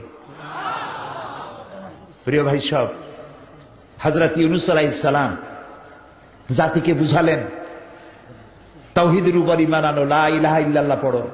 জাতি মানল না। বছরের পর বুঝাতে লাগলেন। শেষ পর্যন্ত তিনি বিরক্ত হয়ে জাতিকে বললেন, ৩ দিনের মধ্যে তোমাদের উপরে আল্লাহর গজব আসবে, আমি চললাম। তিনি আল্লাহর সিদ্ধান্তের অপেক্ষা করেন নাই। সূরা আস-সাফফাতের মধ্যে পুরা ঘটনা আছে কোরআন শরীফে। তিনি আল্লাহর সিদ্ধান্তের অপেক্ষা না করে উম্মতের উপরে বিরক্ত হয়ে তাদেরকে গজবের দুঃসংবাদ শোনায়া তিনি রওনা করলেন। এলাকা ছেড়ে, সামনে ছিল দরিয়া, নৌকায় উঠেছেন, দরিয়া পার হয়ে যাবেন। নৌকা যখন দরিয়ার মাঝখানে আসছে, তুফান শুরু হয়ে গেছে, এত তুফান নৌকা ডুবে যাবে। তখন মাঝি, খুব প্রবীণ মাঝি বলছে যে দরিয়ার মধ্যে এই ধরনের তুফান তো স্বাভাবিক হয় না। আজকে যে অবস্থা হয়েছে, আমার দীর্ঘ জীবনের অভিজ্ঞতা হচ্ছে যে কোন কৃতদাস যদি পালায়, তখন মানুষ বেচা কিনার সিস্টেম ছিল। কোন কৃতদাস যদি তার প্রভুকে না বলে পালায়, তখনই এই রকমের তুফান হয় আর নৌকা ডুবে যায়। কোন কৃতদাস যে পালাইছে এই জাহাজে আছে, এই নৌকায়, তা তো আমি জানি না। যদি কোরকম পালায় এসে থাকো, তাকে আমরা ফালাই দেব নদীতে, তা নাহলে আমরাও বাঁচবো না। মাঝি বোঝে নাই যে সত্যি একজন প্রভুকে বলে আসে নাই। এখন কেউ তো স্বীকার করছে না। এই কোরআন শরীফ বলছে সূরা আস-সাফফাতের মধ্যে, তারা লটারি করল। লটারিতে নাম উঠল ইউনূস আলাইহিস সালামের। সকলে তার দিকে তাকাইল, এই সুন্দর চেহারার মানুষ, তিনি তো আমাদেরকে ভালো কথা বলেন। পালায় আসার লোক তিনি না, ভুল উঠছে, আবার লটারি করো। দ্বিতীয়বার লটারিতে তার নাম উঠল, তাও বিশ্বাস করলো না। তৃতীয়বার লটারি করলো, তৃতীয়বারে ওনার নাম উঠল। ইউনূস আলাইহিস সালাম এবার বললেন নৌকার আরোহীদেরকে, আমি সত্যি আমার প্রভুকে বলে আসিনি, তবে আমাকে ফালায় দিতে হবে না, আমি নিজেই পড়ব। উত্তাল তরঙ্গমালায় এই বিশাল দরিয়ার মধ্যে তিনি ঝাঁপিয়ে পড়লেন। মাছ একটা রেডি ছিল, যেই না তিনি পড়লেন, মাছ তাকে গেলা শুরু করে দিল। অন্তরিক্ষ থেকে আল্লাহ রাব্বুল আলামিন মাছকে জানাই দিলেন, মাছ, এটা তোর রুজি না, চাবাইতে পারবি না, হজম করতে পারবি না। মাছের পেটের ভিতরে চলে গেলেন তিনি। আল্লাহ তাআলা বলছেন, وذنون إذ ذهب مغاضبا فظن أن لن نقدر عليه فنادى في الظلمات أن لا إله إلا أنت سبحانك إني كنت من الظالمين। হযরত ইউনূস আলাইহিস সালাম মাছের পেটে চলে গেলেন। তাফসীরে এসেছে এই মাছকে আরেকটা মাছ গিলে ফেলল। এখন একটা মানুষ গিলে খায় যে মাছে, সেই মাছের গেলে আর এক মাছ, সে কত বড় মাছ, তিমি মাছও হতে পারে, আল্লাহ ভালো জানে। এই মাছ ইউনূস আলাইহিস সালাম মনে করেছেন আমি তো শেষ। মাছ পানির নিচে ডুবতে ডুবতে ডুবতে ডুবতে একদম তলায় চলে গিয়ে প্লেন যেভাবে ল্যান্ড করে এইভাবে মাছটা তলদেশে গিয়ে ল্যান্ড করলো। হযরত ইউনূস আলাইহিস সালাম হাত পা মাথা নাড়ায় দেখলেন মরি নাই। তিনি দাঁড়ায় গেলেন, মাছের পেটের ভিতরে দাঁড়ায়া ঘোষণা করলেন ফানাদা ফিজ যুলুমাত, অন্ধকারের ভেতর থেকে তিনি চিৎকার মারলেন। যুলুমাত জমায় কাথির, ত্রিবিধ অন্ধকার, মাছের পেটের অন্ধকার, রাতের অন্ধকার, পানির অন্ধকার, ত্রিবিধ অন্ধকারের ভেতরে হযরত ইউনূস আলাইহিস সালাম চিৎকার মারলেন লা ইলাহা ইল্লা আনতা সুবহানাকা ইন্নী কুনতু মিনাজ জালিমিন। লা ইলাহা ইল্লা আনতা, আয় আল্লাহ তুমি ছাড়া কোনো ইলাহা নাই। সুবহানাকা, তুমি মহাপবিত্র, তোমার পবিত্রতা ঘোষণা করি। ইন্নী কুনতু মিনাজ জালিমিন, আমি তো জালিমদের অন্তর্ভুক্ত হয়ে গেছি। হযরত ইউনূস আলাইহিস সালাম মাছের পেটের ভিতরে সেজদায় পড়ে গেলেন, চোখের পানি ফেলে। হযরত ইউনূস আলাইহিস সালাম বলেন রব্বুল আলামিন, আমি আজকে যেই জায়গায় তোমারে সেজদা দিয়েছি, আমার জানা মতে এইরকম জায়গায় তোমারে কেউ সেজদা দেয় নাই। আয় আল্লাহ, আমি আমার অপরাধ স্বীকার করছি, তুমি আমাকে মাফ করে দাও। আল্লাহ কি শুনছিলেন? আল্লাহ কি শুনছিলেন? আল্লাহ রাব্বুল আলামিন বলেন পানির অতল তলদেশে মাছের পেটের ভিতরে হযরত ইউনূস আলাইহিস সালামের এই চিৎকার পানির ভিতরে কেউ শোনে নাই, অন্তরিক্ষের কেউ শোনে নাই। আল্লাহ পাক বলেন আমি আরশের মালিক আল্লাহ রাব্বুল আলামিন শুনেছি। আমি জবাব দিলাম ফাস্তাজাবনা লাহু ওয়া নাজ্জাইনাহু মিনাল গাম্মি ওয়া কাযালিকা নুজিল মুমিনিন। আমি ডাকের সাড়া দিলাম, আমি ইউনূস আলাইহিস সালামকে বাঁচাই দিলাম। মাছের পেটের ভিতরে যন্ত্রণা শুরু হয়ে গেল, পেট ব্যথা। মাছ বুঝতে পারলো আমি যদি বমি না করি বাঁচব না। মাছ ভেসে উঠল এবং কেনারায় চলে গেল। মাছ বমি করে ইউনূস আলাইহিস সালামকে ছেড়ে দিল। মাছও বাঁচলো, ইউনূস আলাইহিস সালামও বাঁচলেন। তাফসীরের ভিতরে এসছে কোন কোন মুফাসসির লিখেছেন 3 দিন ছিলেন মাছের পেটে, কোন কোন মুফাসসির লিখেছেন 40 দিন ছিলেন। মাছের পেট থেকে যখন তিনি বেরোলেন, মাছের পেটে থাকার কারণে আর গেলার সময় দাঁতের যেসব আঁচড় লেগেছে গায়ে, তাতে করে চামড়া ছিঁড়ে গিয়েছে শরীরের। দীর্ঘদিন মাছের পেটে থাকার কারণে শরীরে ঘা হয়ে গেছে, বমি করে দিল। সূরা আস-সাফফাতের মধ্যে আল্লাহ তাআলা বলছেন আমি ইউনূস আলাইহিস সালামের যেখানে বমি করলো ওইখানে একটা কদু গাছ উঠাই দিলাম। কদু গাছ বড় হয়ে গেল। কদু গাছ কেন? এই জন্য শরীরে ঘা থাকলে সেখানে মাছি পড়ে, পোকা পড়ে। মাছি এবং পোকা মাকড় যাতে না পড়ে সেই জন্য এমন এক গাছ দিলেন যে গাছের পাতায় মাছি বা পোকা মাকড় কখনো পড়ে না। আপনারা খুঁজে দেখেন। শুধু ইউনূসকে নয়, আল্লাহর মোমেন বান্দাদের প্রতি আল্লাহর ওয়াদা, আমার মোমেন বান্দারা যদি এরকম কোন বিপদেও পড়ে, ইউনূস যেমন বিপদে পড়েছ, আমাকে যদি ডাকে আমি আল্লাহ রব্বুল আলামিন বিপদ থেকে বাঁচায় দেব। আল্লাহর কাছে তওবা করা, আত-তায়েবুন, বারবার তওবাকারী, শুধু একবার নয়, বারবার তওবাকারী। আল্লাহ তাআলা তওবাকারীকে পছন্দ করেন। আমরা যেন তওবা করতে পারি, আল্লাহ যেন তৌফিক দেন, বলি আমিন। এটা কি মনে থাকবে আমাদের যে প্রত্যেক ফরজ নামাজের পরে ইমাম যখনই সালাম ফিরাবেন, অথবা আমরা একা যদি নামাজ পড়ি কখনো, যখন সালাম ফিরাবো দুদিকে, তারপরে কি বলবো বলেন তো? মনে থাকবে? এটা সুন্নাত, নবী করিম সাল্লাল্লাহু আলাইহি ওয়াসাল্লাম বলতেন আল্লাহু আকবার বলেন, তারপরে কি? কয়বার? আস্তাগফিরুল্লাহ, আস্তাগফিরুল্লাহ, আস্তাগফিরুল্লাহ। তওবা করবেন, যে কোনো গুনাহ করবেন তওবা করবেন, আর গুনাহ করব না এই নিয়ত করতে হবে যে আল্লাহ গুনাহ থেকে তুমি আমাকে বাঁচাও, গুনাহ থেকে আমাকে রক্ষা করো। এই দোয়া আল্লাহর কাছে করতে হবে। আল্লাহ তাআলা যেন তৌফিক দেন, আমরা বলি আমিন।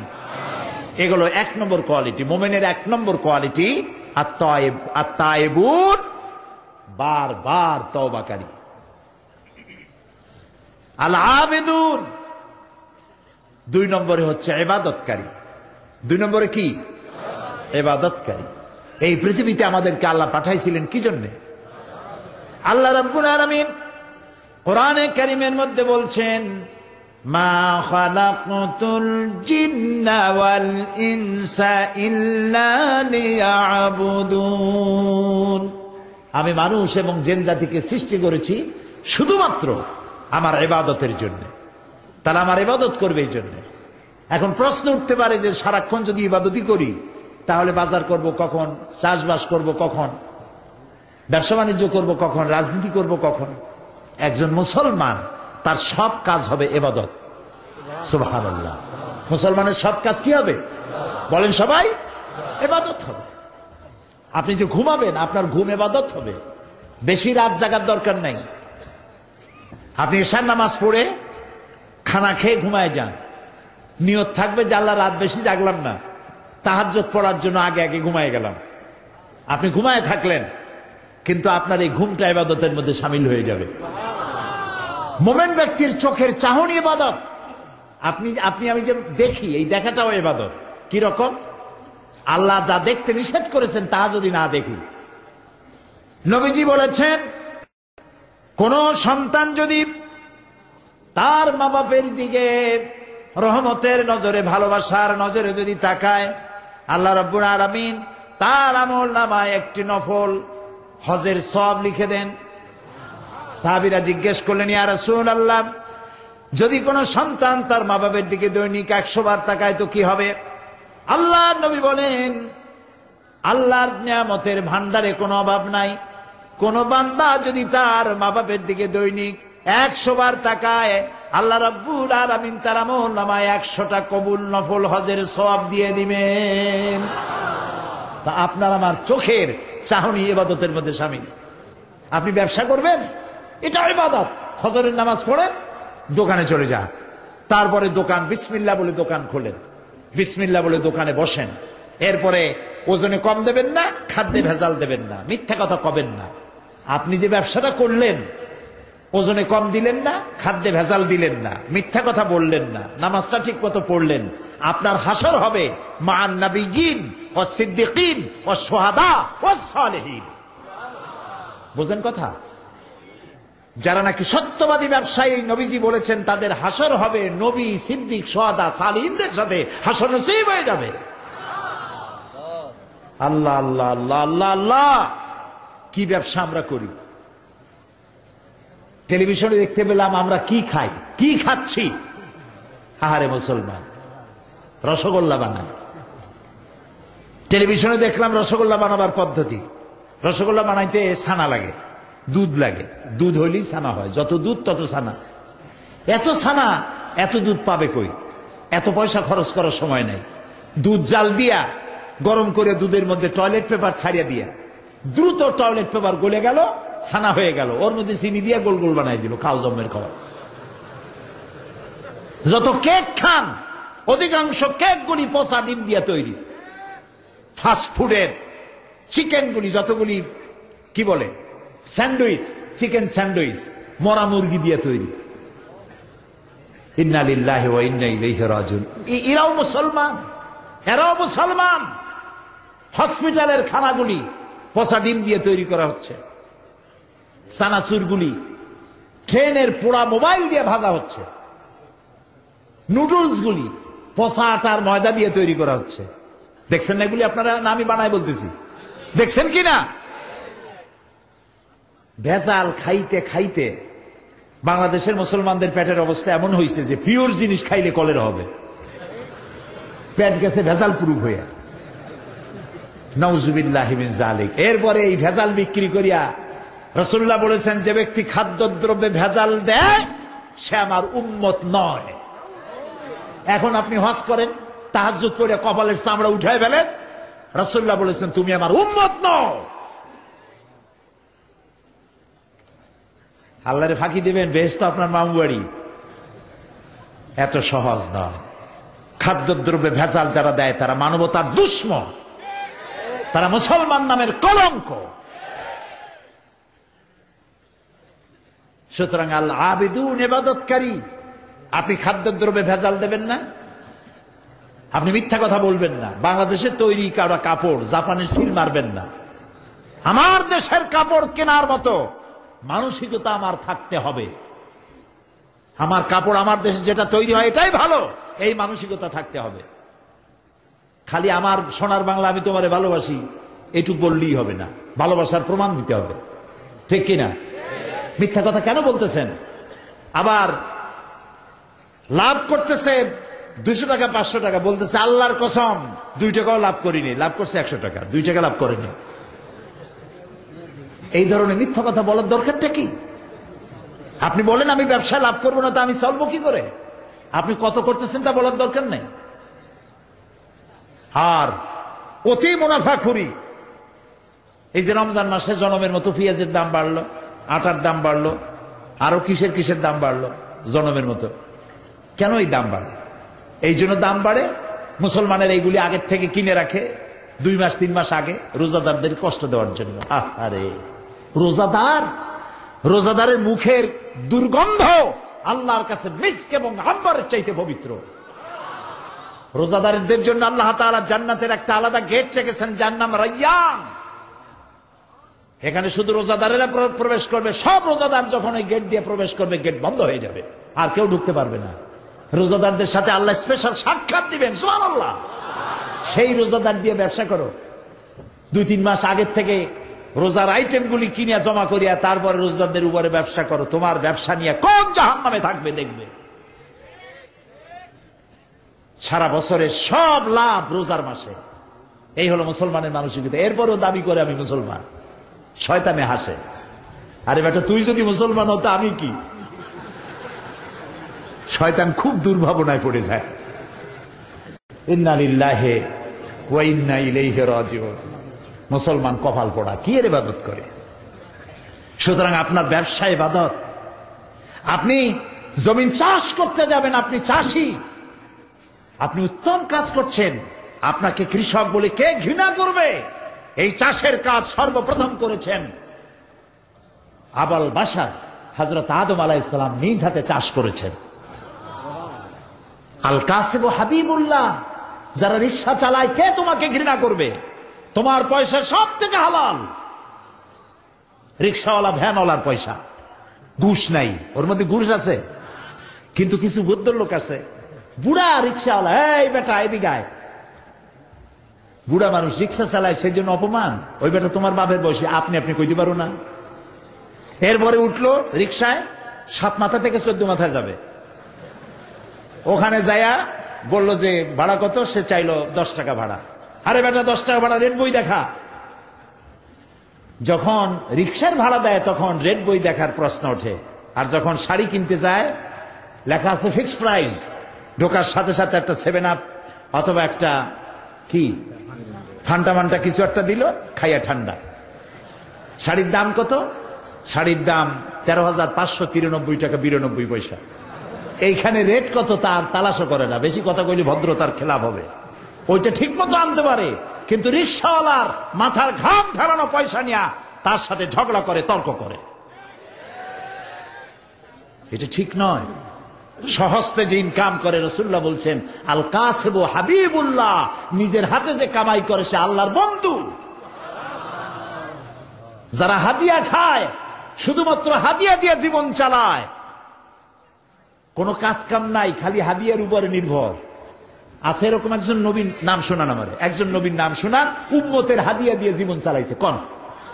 আমি আপনার কাছে শিখে যাই, একজন নবীও উম্মতের উপরে নির্ভরশীল ছিলেন না। হযরত ইদ্রিস আলাইহিস সালাম দর্জি ছিলেন। দর্জি বোঝেন কি?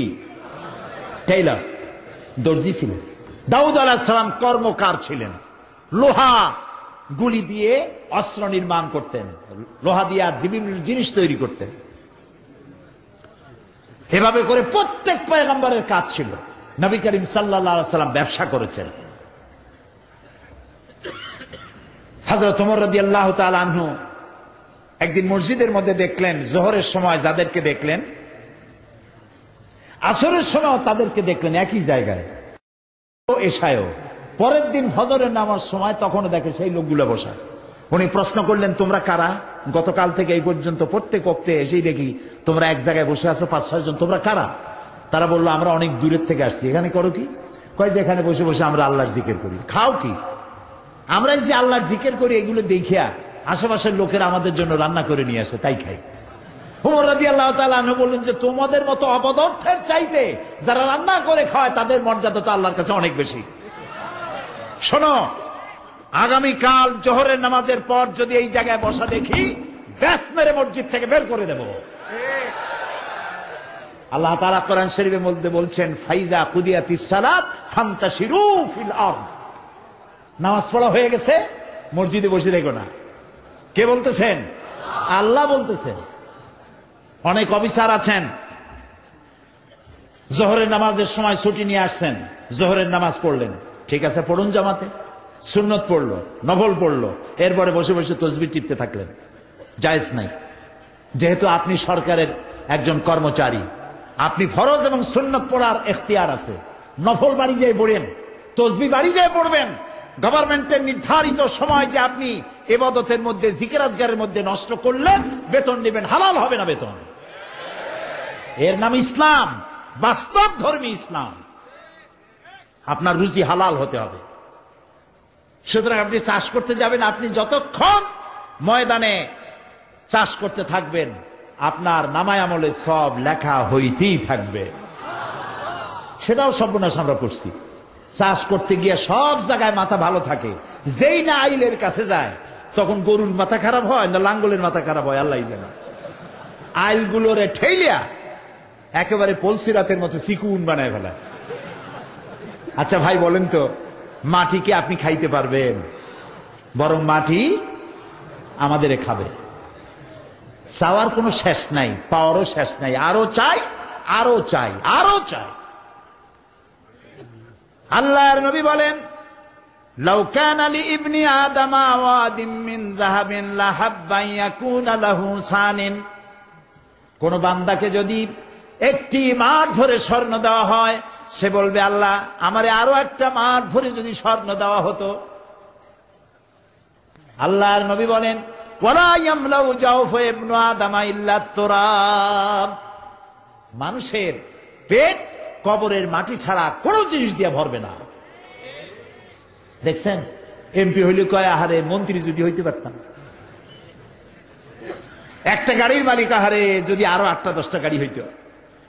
একটা হোটেলের মালিক, আরো যদি 5টা হইতো। ক্ষুধার কোনো শেষ নাই। টিয়ারের গম পাইলাম, কাবি খা তো পাইলাম না। নাম হলো কাবি খা, তার মানে হলো খাবি, জম্মের খাওয়া খা। গভর্নমেন্টের মালগুলা সব পেট ভরা, রাস্তাঘাট, কালভার্ট, ব্রিজ খাইয়া সব শেষ। আল্লাহর কাছে জবাবদিহিতার চিন্তা নাই। আর এগুলি যদি জবাবদিহিতার চিন্তা নিয়ে যারা কাজ করে, ইবাদতের শামিল। সুবহানাল্লাহ, সুবহানাল্লাহ। ইবাদত মানে শুধু নামাজ রোজা না, আল্লাহ তাআলা বলছেন, মা খালাকতুল জিন্না ওয়াল ইনসা ইল্লা লিয়াবুদুন, ইবাদত ছাড়া তৈরি করি নেই। যদি নামাজ রোজা হজ যাকাতই শুধু ইবাদত হয়, তাহলে তো সব কাম কাজ ফালাইয়া মসজিদে বসে থাকা লাগবে। ইবাদতের ব্যাপক অর্থ রয়েছে, জানতে হবে, বুঝতে হবে ইবাদত কারে কয়। প্রিয় ভাই সব, সেই সত্যিকারের ইবাদত করতে হবে আমাদেরকে। জীবনের সব ক্ষেত্রে আল্লাহর হুকুম মানার নামই হলো ইবাদত। সুবহানাল্লাহ কর। জীবনের সকল ক্ষেত্রে আল্লাহর হুকুম মাফিক জীবন পরিচালনা করার নাম ইবাদত। খাওয়ায়, পড়ায়, ওঠায়, বসায়, চলায়, রাজনীতি, অর্থনীতি, ইলেকশন, ভোট, নির্বাচন, সবটা ইসলাম ইসলাম। যারা ধর্মনিরপেক্ষ তারা কয় ধর্ম আর রাজনীতি আলাদা। কে তোমারে কইল ধর্ম আর রাজনীতি আলাদা? তুমি কে না এই ফতোয়া দিতে? তুমি কে? ধর্ম আর রাজনীতি যদি আলাদা হয়, তাহলে দাউদ আলাইহিস সালামকে কি বলবেন আপনি? সুলাইমান আলাইহিস সালামকে কি বলবেন? সুলাইমান আলাইহিস সালাম সারা দুনিয়ার রাষ্ট্রপ্রধান ছিলেন না? বানায় কইলাম না, কোরআন শরীফে আছে। সারা দুনিয়ার রাষ্ট্রপ্রধান ছিলেন। দাউদ আলাইহিস সালাম রাষ্ট্রপ্রধান ছিলেন, মুসা আলাইহিস সালাম রাষ্ট্রপ্রধান ছিলেন, ইউসুফ আলাইহিস সালাম প্রথমে মন্ত্রী ছিলেন, তারপর রাষ্ট্রপ্রধান ছিলেন। মুহাম্মদুর রাসূলুল্লাহ সাল্লাল্লাহু আলাইহি ওয়াসাল্লাম 12.5 লক্ষ বর্গ মাইল এলাকার প্রেসিডেন্ট ছিলেন, রাষ্ট্রপতি ছিলেন। ধর্ম আর রাজনীতি যারা আলাদা বলে তারা মুসলমান নয়, মুসলমান নয়, মুনাফিক, মুনাফিক, মুনাফিক।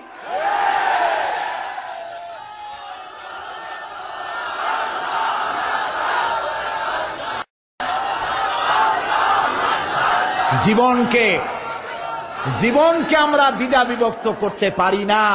জীবনকে দুইটা ভাগ করার এখতিয়ার আমাদেরকে দেওয়া হয় নাই। জীবন একমুখী হবে, আল্লাহমুখী হতে হবে। আল্লাহ যা বলেছেন, রসুল যা করেছেন তাই আমাকে করতে হবে। বলুন, রসুল্লাহ প্রেসিডেন্ট ছিলেন না? রসুল্লাহ সেনাপতি ছিলেন না? রসুল্লাহ শ্রমিক ছিলেন না? রসুল্লাহ রসুল্লাহ নানা ছিলেন না? স্বামী ছিলেন না? আমার জীবন, আপনার জীবনের এমন কোন দিক আছে যেদিকে তিনি আদর্শ হিসাবে নাই? সুতরাং ধর্মনিরপেক্ষ মতবাদের স্রষ্টা হচ্ছে শয়তান। ধর্মনিরপেক্ষ মতবাদের স্রষ্টা কে? চিল্লায় বলো।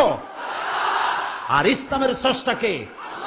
আল্লাহ, আল্লাহ, আল্লাহ। এই জন্য একজন মুসলমান কোন অবস্থাতে ধর্মনিরপেক্ষ হতে পারে না। আমি মুসলমান, আমাকে ধর্মের পক্ষে থাকতে হবে। হিন্দু ধর্মের পক্ষে থাকতে হবে, খ্রিস্টান ধর্মের পক্ষে থাকতে হবে। একবার পার্লামেন্টে ঢুকতেছিলাম, ধর্মনিরপেক্ষবাদীদের একজন মুরব্বী, দাড়ি পাকা, আজ তিনি বেঁচে নাই, তার সঙ্গে একসঙ্গে হাঁটতেছিলাম। বললাম, ভাই আপনাদের সাথে তো আমাদের কোনো জমি জমা নিয়ে মামলা মোকদ্দমা নাই, আপনিও আমার পাকা ধানে মই দেন নাই, আমিও আপনার হালের গরু পিটাই মারি নেই, কোনো শত্রুতা নাই। শুধু যদি এই ধর্মনিরপেক্ষতা বাদ দিতে পারতেন, আপনাদের সাথে আমাদের তো কোনো সমস্যা নাই। কয়েছে ধর্মনিরপেক্ষ বাদ দেবো কেন? আল্লাহ নিজেই তো ধর্মনিরপেক্ষ। কইলাম আস্তাগফিরুল্লাহিল আযীম। আয় আয়, কয় কে? আল্লাহর চাইতে ধর্মের পক্ষে আছে কেডা? আল্লাহ তো নিজেই বলেছেন, ইন্নাদ-দীনা ইনদাল্লাহিল ইসলাম। আমার কাছে কেবলমাত্র, একমাত্র, ওনলি ওয়ান পছন্দনীয় মনোনীত জীবন ব্যবস্থার নাম ইসলাম, ইসলাম, ইসলাম। তো আল্লাহর চাইতে ধর্মের পক্ষে আর কি আছে? কি উল্টা বুঝলো! হায় হায় রে, মারা গেছে লোকটা, এখন কি নিরপেক্ষ হইতেছে আল্লাহই জানে। প্রিয় ভাই সব, বুঝে শুনে কাম করেন। চিরকাল আমরা এখানে থাকবো না, বিদায় হইতে হবে এবং আল্লাহর কাছে আমাদেরকে উঠতে হবে। এই জন্য যে যত বক্তৃতা করুক আর যাই কিছু করুক না কেন, আপনি পরকালের চিন্তা করবেন। এমন কাজ করা যাবে না যা আল্লাহ রাজি নাই। ধর্মনিরপেক্ষ মতবাদ মুসলমানের জন্য গ্রহণ করা জায়েজ নাই, জায়েজ নাই, জায়েজ নাই। এটি সুস্পষ্ট একটি কুফরি মতবাদ। মুসলমান ইসলামের পক্ষে থাকবে, ইমানদার হবে, তার জীবনের কোনো কাজ ইসলামের বাইরে যাইতে পারবে না। সবটা আমার ইবাদত, আমার নির্বাচন আমার ইবাদত, আমার ভোট দেওয়া আমার ইবাদত। মাথার মধ্যে কথা ঢুকতেছে? আল্লাহ আমাদের মাথার মধ্যে, কলিজার মধ্যে ঢুকাই দিয়া বোঝার আর আমল করার তৌফিক দিন। আমরা বলি আমিন, জোরে কোন আমিন। ইবাদতের ব্যাখ্যা অনেক বড়, সেই ব্যাখ্যা দিতে গেলে বাকি কথা বলতে পারবো না। এই জন্য 2 নম্বর হচ্ছে আল আবিদুন, ইবাদতকারী। জীবনের সকল ক্ষেত্রে ইবাদত করতে হবে কার? আল্লাহ তাআলা। আল্লাহর ইবাদত দিয়ে যেন আমরা জীবন চালাইতে পারি, আল্লাহ যেন তৌফিক দান করে দেন। এবং এই ইবাদত আমাদের করতে হবে মৃত্যু পর্যন্ত। কতক্ষণ? এই যে এখন যে সন্ত্রাস চলছে, এই সন্ত্রাসের অবস্থা থেকে যদি বাঁচতে চাই আর ক্ষুধার সময় যদি খেতে চাই, কি সুন্দর একটা সূরা আছে, সূরা কুরাইশ। আল্লাহ তাআলা বলছেন, ফালইয়াবুদু রাব্ব হাযাল বাইত। হে কুরাইশরা, যদি ক্ষুধার সময় যদি তোমরা শীত ও গ্রীষ্মে নিরাপদে থাকতে চাও, যদি নিরাপত্তা পেতে চাও, ফালিয়াবুদু রাব্ব হাযাল বাইত, এই ঘরের মালিকের ইবাদত করো। কোন ঘর? বাইতুল্লাহ শরীফ। এই ঘরের মালিকের ইবাদত। মালিক কে? এই ঘরের মালিকের ইবাদত করলে কি হবে? আল্লাহ তাআলা বলেন, আল্লাযী আত'আমাহুম মিন জু'ইন ওয়া আমানাহুম মিন খাউফ। এই ঘরের মালিকের ইবাদত করো, কি হবে? ক্ষুধার সময় তিনি খাদ্য দিবেন, ভীতির সময় তিনি নিরাপত্তা দান করবেন। সুবহানাল্লাহ। আমরা তো এটাই চাই। আমার ক্ষুধার সময় খাবার চাই, ভীতির সময় নিরাপত্তা চাই। কে দিতে পারবেন? কে দিতে পারবেন? আল্লাহ তাআলা দিতে পারবেন। আমরা কি জান্নাতে যেতে চাই? বলেন, যেতে চাই? আল্লাহ তাআলা বলেন, জান্নাতে যদি যেতে চাও, ফাদখুলি ফি ইবাদি ওয়াদখুলি জান্নাতি। আমার গোলামীর মধ্যে শামিল হও। ফাদখুলি ফি ইবাদি, আমার বান্দাদের মধ্যে শামিল হয়ে যাও। ওয়াদখুলি জান্নাতি, এরপরে আমার জান্নাতে চলে যাও। গোলাম না হইয়া জান্নাতে যাইতে পারবা না। এরপরে জান্নাতে গিয়ে তোমরা কি আল্লাহর সাথে দেখা করতে চাও? আল্লাহ প্রশ্ন করছেন, দেখা করতে চাও আল্লাহর সাথে? আল্লাহ রাব্বুল আলামিন বলেন, ফামান কানা ইয়ারজু লিকা রাব্বিহি ফালইয়ামাল আমালান সালিহান ওয়ালা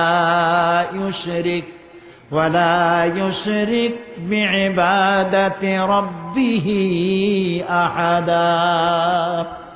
ফামান কানা ইয়ারজু লিকা রাব্বিহি, যদি কেউ তার রবের সঙ্গে দেখা করতে চায়, আশা যদি পোষণ করে, 2টা কাজ করতে হবে। কয়টা কাজ?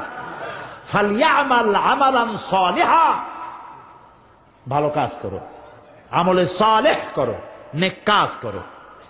ওয়ালা ইউশরিক বিইবাদাতি রাব্বিহি আহাদা, এবং আল্লাহর ইবাদতের মধ্যে কাউকে শরীক স্থাপন করো না। শিরক কোন অবস্থাতে করা যাবে না। শিরক সম্পর্কে নবী করিম সাল্লাল্লাহু আলাইহি সাল্লাম একটা দৃষ্টান্ত দিয়েছেন, দারুণ দৃষ্টান্ত। শিরক কি ভয়াবহ জিনিস। শিরক সহজে বোঝা যায় না, সওয়াবের নিয়তেও মানুষ শিরক করে। এই শিরক বোঝা কঠিন, সেই জন্য রাসূলুল্লাহ একটা দৃষ্টান্ত দিয়েছেন। অমাবস্যার রাত। কিসের রাত? অমাবস্যার রাতে কালো পাথরের উপর থেকে কালো পিঁপড়া যদি যায়, চিন্তা করেছেন কথা? অমাবস্যার রাত, মানুষ নিজেকেও নিজে দেখে না, পাথরটা কি রঙের? ওর উপর থেকে যাচ্ছে কি দেখা যায়? এইটা যেমন দেখা যায় না, মানুষ নিজের অজান্তে না জেনে এরকম শিরকের মধ্যে মুবতালা হয়ে যায়। এই জন্য শিরক থেকে বাঁচতে হবে। কিয়ামতের দিন আল্লাহ তাআলা তার বান্দাকে, যে বান্দাকে জান্নাত দিতে ইচ্ছে করবেন, পাহাড় পরিমাণ গুনাহ যদি থাকে, আর আল্লাহ যদি ইচ্ছে করেন ওই বান্দাটাকে জান্নাতি দিবেন। আল্লাহ তো বেপরোয়া, কারো কাছে তার কৈফিয়ত দেওয়া লাগে? তিনি তার কোন বান্দাকে জান্নাতি দিবেন। গুনাহ করেছে জীবনে বহুত, আল্লাহ বললেন তোরে মাফ করে দিলাম। কেউ বলতে পারবে যে আল্লাহ মাফ করলা কেন? না। আল্লাহ যদি মাফ করতে চান, ফেরেশতাকে বলবেন, ফেরেশতা দেখো তো তার আমলনামায় কোন শিরক আছে নাকি। কোন শিরক যদি না থাকে, রিপোর্ট যদি হয়, আল্লাহ বলবেন মাফ করে দিলাম, যাও আমার জান্নাতে। সুবহানাল্লাহ। ইন্না শিরকা লা যুলমুন আযীম, মস্ত বড় অপরাধ শিরক করা। আল্লাহ সহ্য করেন না। এ বিষয়ে অনেক ওয়াজ আপনাদের সামনে করা হয়েছে। শিরক থেকে বাঁচতে হবে, ভালো কাজ করতে হবে, তাহলে কিয়ামতের দিন কার সাথে দেখা হবে? আল্লাহর সাথে দেখা হয়ে যাবে। সুবহানাল্লাহ বলেন না? আল্লাহর সাথে দেখা হওয়া। আল্লাহু আকবার। যে অনুষ্ঠানে, জান্নাতের যে অনুষ্ঠানে আল্লাহ তাআলা তার বান্দাদের সঙ্গে দেখা করবেন, সুবহানাল্লাহ, সেই অনুষ্ঠানের কোন এক কোনায় কানায় আল্লাহ যেন আমাদেরকে একটু থাকার, বসার তৌফিক দান করে দেয়। আল আবিদুন, জীবনের সব ক্ষেত্রে ইবাদত হবে আল্লাহ তাআলা। আর ইবাদত কাকে বলে? এক কথায় বলে দিলাম, আল্লাহর হুকুম মাফিক জীবন পরিচালনা করা, রাসূলুল্লাহর বিধান অনুযায়ী জীবন পরিচালনা করার নামটাই হলো ইবাদত। এখন আপনি যাই করেন, আল্লাহ এবং রাসূলের হুকুম মাফিক হতে হবে। 3 নম্বরে বলা হয়েছে আল হামিদুন, প্রশংসাকারী। কার প্রশংসা? বলেন সবাই। আল হামিদুন, প্রশংসাকারী। 1 নম্বরে কি বলছিলাম? তওবাকারী। 2 নম্বরে কি বললাম? ইবাদতকারী। 3 নম্বরে প্রশংসাকারী। প্রশংসা কার হবে? আল্লাহর। আল্লাহ আল্লাহ আল্লাহ আল্লাহ, তিনি ছাড়া প্রশংসা কারো হতে পারে না।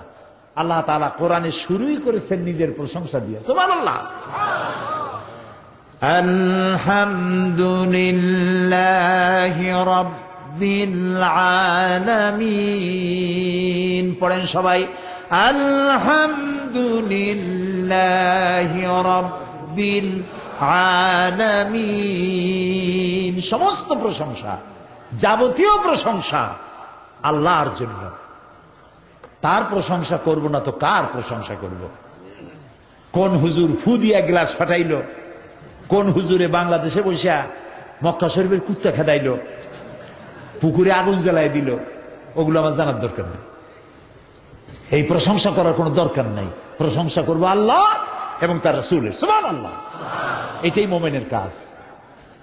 আল্লাহর প্রশংসা করতে করতে জীবনটা শেষ হয়ে যাবে মুমিনের। সর্বক্ষেত্রে আল্লাহর প্রশংসা। কোনটার প্রশংসা করে শেষ করতে পারবেন? এই যে 2টা চোখ আল্লাহ দান করলেন, এই 2টা চোখের প্রশংসা করে শেষ করতে পারবেন? আহারে, এই চোখ 2টা যদি না থাকতো, আমি আমার মায়েরে দেখতাম না, আমার সন্তানদের দেখতে পারতাম না, এই সুন্দর জন্মভূমি দেখতে পারতাম না। যার চোখ নাই সে বোঝে কি নিয়ামত হারাইছে।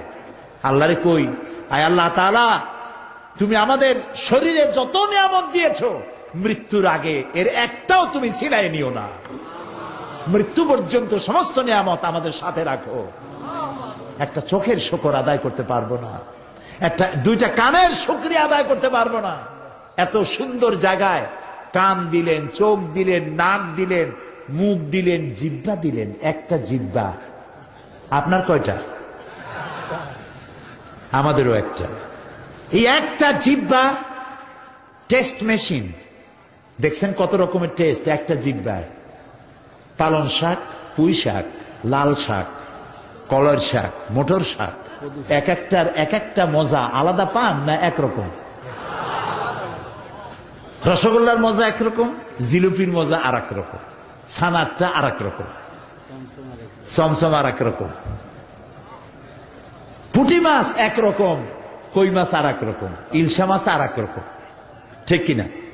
মুরগির গোস্ত একরকম, গরুর গোস্ত আর এক রকম। হাজারো খাদ্যের টেস্ট একটা জিহ্বা দিয়া। সুবহানাল্লাহ। সেই জিহ্বা 32টা শত্রুর মধ্যে থাকে। কয়টা শত্রু? আর এই জিহ্বা দাঁতের প্রতি কত দরদ তার। কোন জায়গায় কোনো একটা কিছু ঢুকলে জিহ্বা ওইটা নিয়ে গুতোগুতি করতেই থাকে বাইর করার জন্য। এত রহমত করে, দয়া করে সে দাঁতের প্রতি, আর সেই দাঁত সুযোগ পাইলেই একটা বাইরে দেয়। দেখছেন অবস্থা? আল্লাহ তাআলা এমন সুন্দর জিহ্বা দিলেন, আহারে, শুকর আদায় করে কুল পাওয়া যাবে?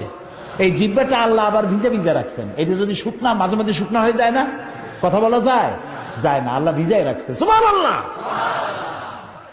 আল্লাহর প্রশংসা করেন। আল্লাহ কয়, প্রশংসা করো, আমি তোমারে বাড়াইয়া দেব। লাইন শাকারতুম লাযীদান্নাকুম ওয়া লাইন কাফারতুম ইন্না আযাবী লাশাদীদ। আমার নিয়ামতের শুকর যদি আদায় করো, আমি নিয়ামত বাড়ায় দেব। আমি তোমাকে বৃদ্ধি করে দেব নিয়ামত। আর যদি শুকর আদায় না করো আমি তোমার শাস্তি দেব। লা ইন শাকারতুম লা আযীদান্নাকুম, শুকর আদায় করলে বাড়ায় দেব। কি বাড়ায় দেব? না, শুকর যদি আদায় করো বাড়ায় দেব। কি বাড়ায় দেব? না, শুকর যদি আদায় করো শুকরিয়া আদায়ের শক্তি আরো বেশি করে বাড়ায় দেব। নিয়ামত তো দিছি, শুকর আদায় করো, শুকর আদায় করার শক্তি আরো বাড়ায় দেব। তুমি যত শুকর আদায় করবা আমি তোমার উপর রাজি খুশি হয়ে যাব। সুবহানাল্লাহ। আমি যদি আল্লাহর জিকির করি এইখানে বসিয়া, আমরা বগুড়ার ঈদগাহ মাঠে এখানে আল্লাহর কতগুলো বান্দা বান্দি একত্রিত হয়ে আল্লাহর জিকির আজগার করতেছি। আল্লাহ কয় ফাজকুরুনি আযকুরুকুম, তুমি আমার জিকির করো আমি তোমার জিকির করব। তো আমার জিকির আর আল্লাহর জিকিরের মধ্যে পার্থক্য আছে না? আমরা জিকির করতেছি মাটির দুনিয়ায় বসিয়া, এইখানে কিছু লোক আল্লাহর জিকির করছে। আল্লাহ কয় তুই যদি আমার জিকির করিস আমি জিকির করব আরশে আজিমে ফেরেশতাদের সাথে নিয়া। সুবহানাল্লাহ। ফাজকুরুনি বিল ইস্তিগফার আযকুরুনি বিল মাগফিরাহ আযকুরুকুম বিল মাগফিরাহ, তুমি আমাকে ইস্তিগফারের সাথে স্মরণ করো, আমি তোমারে ক্ষমা করার দিয়া তোমারে স্মরণ করব। সুবহানাল্লাহ। আল হামিদুন, আল্লাহর প্রশংসা করিয়া, আল্লাহর যদি প্রশংসা করি তাহলে আল্লাহর লাভ আছে কিছু? না, আল্লাহর লাভ নেই। কারণ আল্লাহর লাভ হইতো যে আমরা যত প্রশংসা করব আল্লাহর পজিশন তত বাড়তে থাকবে। এরকম হবে নাকি? আল্লাহর মর্যাদা যে ডিগ্রিতে আছে, আপনি আমি সারা পৃথিবীর মানুষ আল্লাহর জিকির ফিকির হামদ করে আল্লাহর ওই পজিশন থেকে 1 ডিগ্রি উপরে উঠাইতে পারবো না। আর সারা পৃথিবীর মানুষ যদি আল্লাহকে অস্বীকার করে, শুকরিয়া প্রশংসা যদি না করে, যে পজিশনে তিনি আছেন তার থেকে 1 ডিগ্রি নিচেও নামবে না। তাহলে এই শুকর আদায় করায়, প্রশংসা করায়, তাসবিহ পড়ায় আল্লাহর কোনো লাভ নাই। লাভ কার? বলেন আমার। বলেন আমার লাভ। আমি যত শুকর করব, জিকির করব, আল্লাহ তত আমার মর্যাদা বাড়াই দিবেন। সুবহানাল্লাহ, সুবহানাল্লাহ। এই জন্য প্রশংসা হবে কেবলমাত্র কার? আল্লাহ তাআলার প্রশংসা করতে হবে। আল্লাহর প্রশংসা দিয়া ভরে ফেলতে হবে জীবনটাকে। সর্বক্ষেত্রে প্রশংসা করো, আলহামদুলিল্লাহ, সুবহানাল্লাহ, আল্লাহু আকবার, এগুলি বলতে থাকো, আল্লাহ খুশি হয়ে যাবে। সন্তান বিদায় করো, স্কুলে যায় ছেলে, সব নতুন নতুন কথা মা বলে দেয়, বাবা শিখায় দেয়, টাটা বাই বাই যাই যাই বলে না? হইল কি? বাই বাই টাই টাই খাই খাই, লাভটা কি? আপনি যাওয়ার সময় ছেলেকে বলেন ফি আমানিল্লাহ, আল্লাহ হাফেজ। আমার কলিজার টুকরা সন্তান, আমার মেয়ে, আমার ছেলে, স্কুলে যাচ্ছ, ফি আমানিল্লাহ, আল্লাহর হাতে তোমার ছেড়ে দিলাম। সুবহানাল্লাহ। আল্লাহর প্রশংসা জীবনের সকল ক্ষেত্রে করতে হবে। আল্লাহ তাআলা বলেছেন ইউসাব্বিহু লিল্লাহি মা ফিস সামাওয়াতি ওয়া মা ফিল আরদ, আকাশে যা আছে, জমিনে যা আছে, এর মাঝখানে যা আছে, সব আমার প্রশংসা করে। সুবহানাল্লাহ, সুবহানাল্লাহ। এই যে গাছপালা দেখতে পান চতুর্দিকে, এই গাছগুলি কার জিকির করে? বাতাস তার শনশন রবে, পাখিগুলি তার কলো কাকলিতে, নদীগুলি তার কুলুকুলু নাদে, গাছের পাতাগুলি তার মর্মর রবে। যত ধরনের শব্দ আমরা শুনতে পাই, সমস্ত শব্দগুলি কোনো শব্দ নয়, ওর থেকে তারা আল্লাহর তাসবিহ পড়ে। সুবহানাল্লাহ, আল্লাহু আকবার, আলহামদুলিল্লাহ, তাসবিহ তারা পড়তে থাকে। ওয়ালাকিন লা তাফকাহুনা তাসবিহাহুম, ওদের তাসবিহ তোমরা বুঝতে পারো না। ওরা সব সময় সবাই আমার জিকির করছে, তাসবিহ পড়ছে। আল হামিদুন, সুতরাং তুমি আমার প্রশংসা করো, শুকরিয়া আদায় করো, তাহলে আমি তোমার নিয়ামত বাড়ায় দেব। প্রিয় ভাই সব, আল্লাহর এই নিয়ামতের শুকর আমরা যেন জীবনের সব ক্ষেত্রে করতে পারি, এ তৌফিক যেন আল্লাহ আমাদেরকে দান করে দেন। আমরা বলি আমিন। মুমিন ব্যক্তিদের জন্য 8টা কোয়ালিটি থাকতে হবে। 8টি কোয়ালিটি হলেই পরিপূর্ণ মুমিন হবে। কয়টা কোয়ালিটি? আজকে আমি 3টা কোয়ালিটির কথা আপনাদের সামনে বললাম। বাকি কোয়ালিটিগুলির কথা আগামীকাল বলবো ইনশাআল্লাহ, এবং কালকে ইশার নামাজের পরেই আমি শুরু করব ইনশাআল্লাহ। যাতে করে একটু বেশি সময় নিয়ে আমরা এই কোয়ালিটিগুলি শুনতে পারি। আল্লাহ যেন তৌফিক দেন, বলি আমিন। এখন মোনাজাত হবে, দাঁড়ানো ভাইরা বসেন, যত লোক দাঁড়ানো আছেন সব যার যার জায়গায় বসে পড়েন, মোনাজাতে অংশ নেন, কেউ দাঁড়িয়ে থাকবেন না, সবাই বসেন।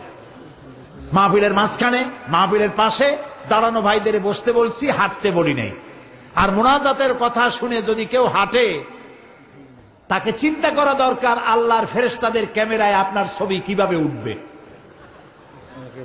জি, শুনতেছেন আমার কথা?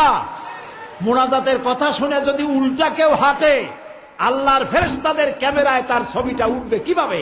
মোনাজাতকে বর্জন করে অ্যাবাউট টার্ন করছেন। আল্লাহ রক্ষা করুন সকলকে, আমরা বলি আমিন। মোনাজাত কার কাছে? আল্লাহর কাছে।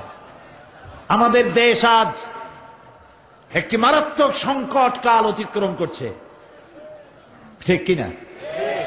সার্কের সম্মেলনে সরকারের মর্যাদা যত বেড়েছিল, কিছু দুষ্ট লোকের চক্রান্তের কারণে সেই মর্যাদা মাটির সাথে মিলিয়ে দিয়েছে। এরা কারা? এদের এই ষড়যন্ত্রের কথাগুলি এবং তাদের থেকে সতর্ক থাকার কথাগুলি আমি আগামীকাল বলবো ইনশাআল্লাহ। এই বোমাবাজরা কারা, তাদের মুখোশ উন্মোচিত করা হবে আগামীকাল ইনশাআল্লাহ। আপনারা সকলে আপনাদের বন্ধু বান্ধব দাওয়াত দিয়ে নিয়ে আসবেন। টার্গেট নেন, একজনে 3 জন দাওয়াত দিবেন। একজনে কয়জন? কোরআনের এই কথাগুলি শোনার পর যদি কারো কিসমতে হেদায়েত নসিব হয়ে যায়, সাদকায়ে জারিয়ার সওয়াব পাবেন কিয়ামত পর্যন্ত। আমরা এতক্ষণ কথা বলেছি কিসের কথা? আল্লাহর কথা। কার কথা বলেছি? এই আল্লাহর কথা আগামীকালও বলা হবে। আপনারা আপনাদের বন্ধুদেরকে, ছেলেদেরকে, আপনাদের যুবক ছেলেদের নিয়ে আসবেন। ছেলেরা আজ বিভ্রান্ত হচ্ছে। কারা বিভ্রান্ত করছে? তাদের চেহারা আগামীকাল উন্মোচিত করা হবে ইনশাআল্লাহ। আগামীকালের শোনার আহ্বান জানাচ্ছি এবং মা বোনদের জন্য আগামীকাল সকাল 9টায় আমি এখানে কথা বলবো। 9টার ভেতরেই তাদের আসতে হবে এখানে, এই মাঠে। মা বোনদের জন্য আলাদাভাবে কথা হবে। দেরি করবেন না মোটি। যিনি দেরি করবেন তিনি মাহরুম হবেন। কালকে জুমার দিন তো আমি বড় জোর 1-1.5 ঘন্টা কথা বলবো, এর বেশি নয়। সেই জন্য আপনার স্ত্রী, আপনার মেয়ে, আপনার বোন, আপনার মা সকলে আপনাদের মেয়েদেরকে এখানে পৌঁছায় দিবেন। একটা মা যদি ভালো হয়, একটা সংসার ভালো হয়ে যায়, ঠিক না ভাই? মা বোনদেরকে, তাদের তো শোনার কোনো সুযোগ হয় না, মসজিদে যাইতে পারে না। কারা যে দেওয়ালে দেওয়ালে লেখে মহিলাদের মসজিদে যাওয়া হারাম, ঈদগাহ মাঠে যাওয়া হারাম, গণতন্ত্র হারাম, লং মার্চ হারাম, পার্লামেন্ট হারাম। মনে হয় তাদের কাছে একটা কিতাব আছে, কিতাবের নামটা হচ্ছে কিতাবুল হারাম। ওখানে হারাম ছাড়া কিচ্ছু নাই। গণতন্ত্র হারাম যারা বলে, এই জাহেলদেরকে জিজ্ঞেস করতে চাই, ক্ষমতা পরিবর্তনের জন্য গণতন্ত্র না থাকলে পদ্ধতি কি? কেমনে ক্ষমতা যাবে মানুষ? সরকারের পরিবর্তন কিভাবে হবে? সুতরাং আজকের যারা বোমাবাজ, যারা দেওয়ালে দেওয়ালে, রাস্তায় রাস্তায় যারা লেখে গণতন্ত্র হারাম, এই বোমাবাজ ওই। শহরে যেখানে যেখানে লেখা আছে গণতন্ত্র হারাম, পুলিশের দায়িত্ব এগুলি রং দিয়ে বুঝে ফেলো। এই ধরনের লেখা যারা লেখে গ্রেফতার করো। এরা জাতির দুশ্মন। কে তোমাকে শিখিয়েছে লং মার্চ হারাম? কে তোমাকে বলেছে গণতন্ত্র হারাম? কি এর বাইয়েনাত পত্রিকা হাবিজাবি জাহিল, লেখা জানে না, পড়া জানে না। হাবিজাবি রাস্তায় সব জায়গায় লিখে গেছে তাহাজ্জুদের নামাজ জামাতে পড়া হারাম, মেয়ে লোকের ঈদের জামাতে যাওয়া হারাম। আরে বেটা, রাসূলুল্লাহ সাল্লাল্লাহু আলাইহি ওয়াসাল্লাম ঈদের দিন মেয়ে লোকদেরকে ডেকে ডেকে ঈদের ময়দানে নিয়ে যেতেন। মহিলাদের যে অধিকার ইসলাম দিয়েছে, তোমাদের মতো জাহিলরা মেয়েদেরকে সে অধিকার থেকে বঞ্চিত করেছে। সুতরাং সতর্ক হতে হবে। দেওয়ালে কারা লেখে, রাতের বেলায় দেখতে হবে কারা লিখতে আসে, গ্রেফতার করো, পিটাইয়া হাত ভেঙে দাও। এ দায়িত্ব আপনাদের না পুলিশের। আপনারা আবার হাত ভাঙতে চান না। আমি আগামীকাল বলবো ইনশাআল্লাহ। প্রিয় ভাই সব, মহিলাদেরকে আগামীকাল এখানে পাঠিয়ে দেবেন 9টায় ইনশাআল্লাহ, এবং বাচ্চাদেরকে দিবেন না। দুধের বাচ্চা ছাড়া বাকিগুলি আপনারা কোলে নিয়ে রাস্তা রাস্তায় হাঁটবেন। একটু ফিলিংস হোক, মেয়ে লোকেরা বাচ্চা নিয়ে কি কষ্ট করে সেটার একটা রিহার্সেল আপনারা বাইরে বেরিয়ে দেবেন। কারণ বাচ্চারা ভিতরে আসলে কান্দে, চিল্লাইবে, আর একজনের কথা শোনা নষ্ট করবে। মনে থাকবে এইসব কথা? আল্লাহ তৌফিক দিক। প্রিয় ভাই, সব মুনাজাতের পরে কতগুলি বই আসছে এখানে। একটা হলো আল্লাহ কোথায় আছেন, আল্লাহ কোথায় আছেন এই সম্পর্কে মুসলমানদের ধারণা খুবই কম।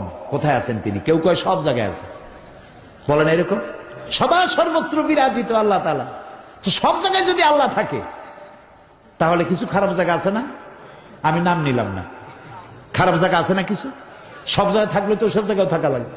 নাউজুবিল্লাহ বলেন। আল্লাহ আছেন কোথায়? বিরাট আকীদার ব্যাপার। এ ব্যাপারে আমার একটা বক্তব্য ছাপা হয়েছে, বইয়ের নাম আল্লাহ কোথায় আছেন, কোরআন হাদিস দিয়ে লেখা। আরেকটি হলো ওই যে বলেছি মৃতদেহ নিয়ে আল্লাহ কি করবেন, এই যে মরা লাশ দিয়ে আল্লাহ করবেনটা কি। আমার বক্তৃতাগুলি সব এখন বই হচ্ছে, আলহামদুলিল্লাহ, আল্লাহর শুকর।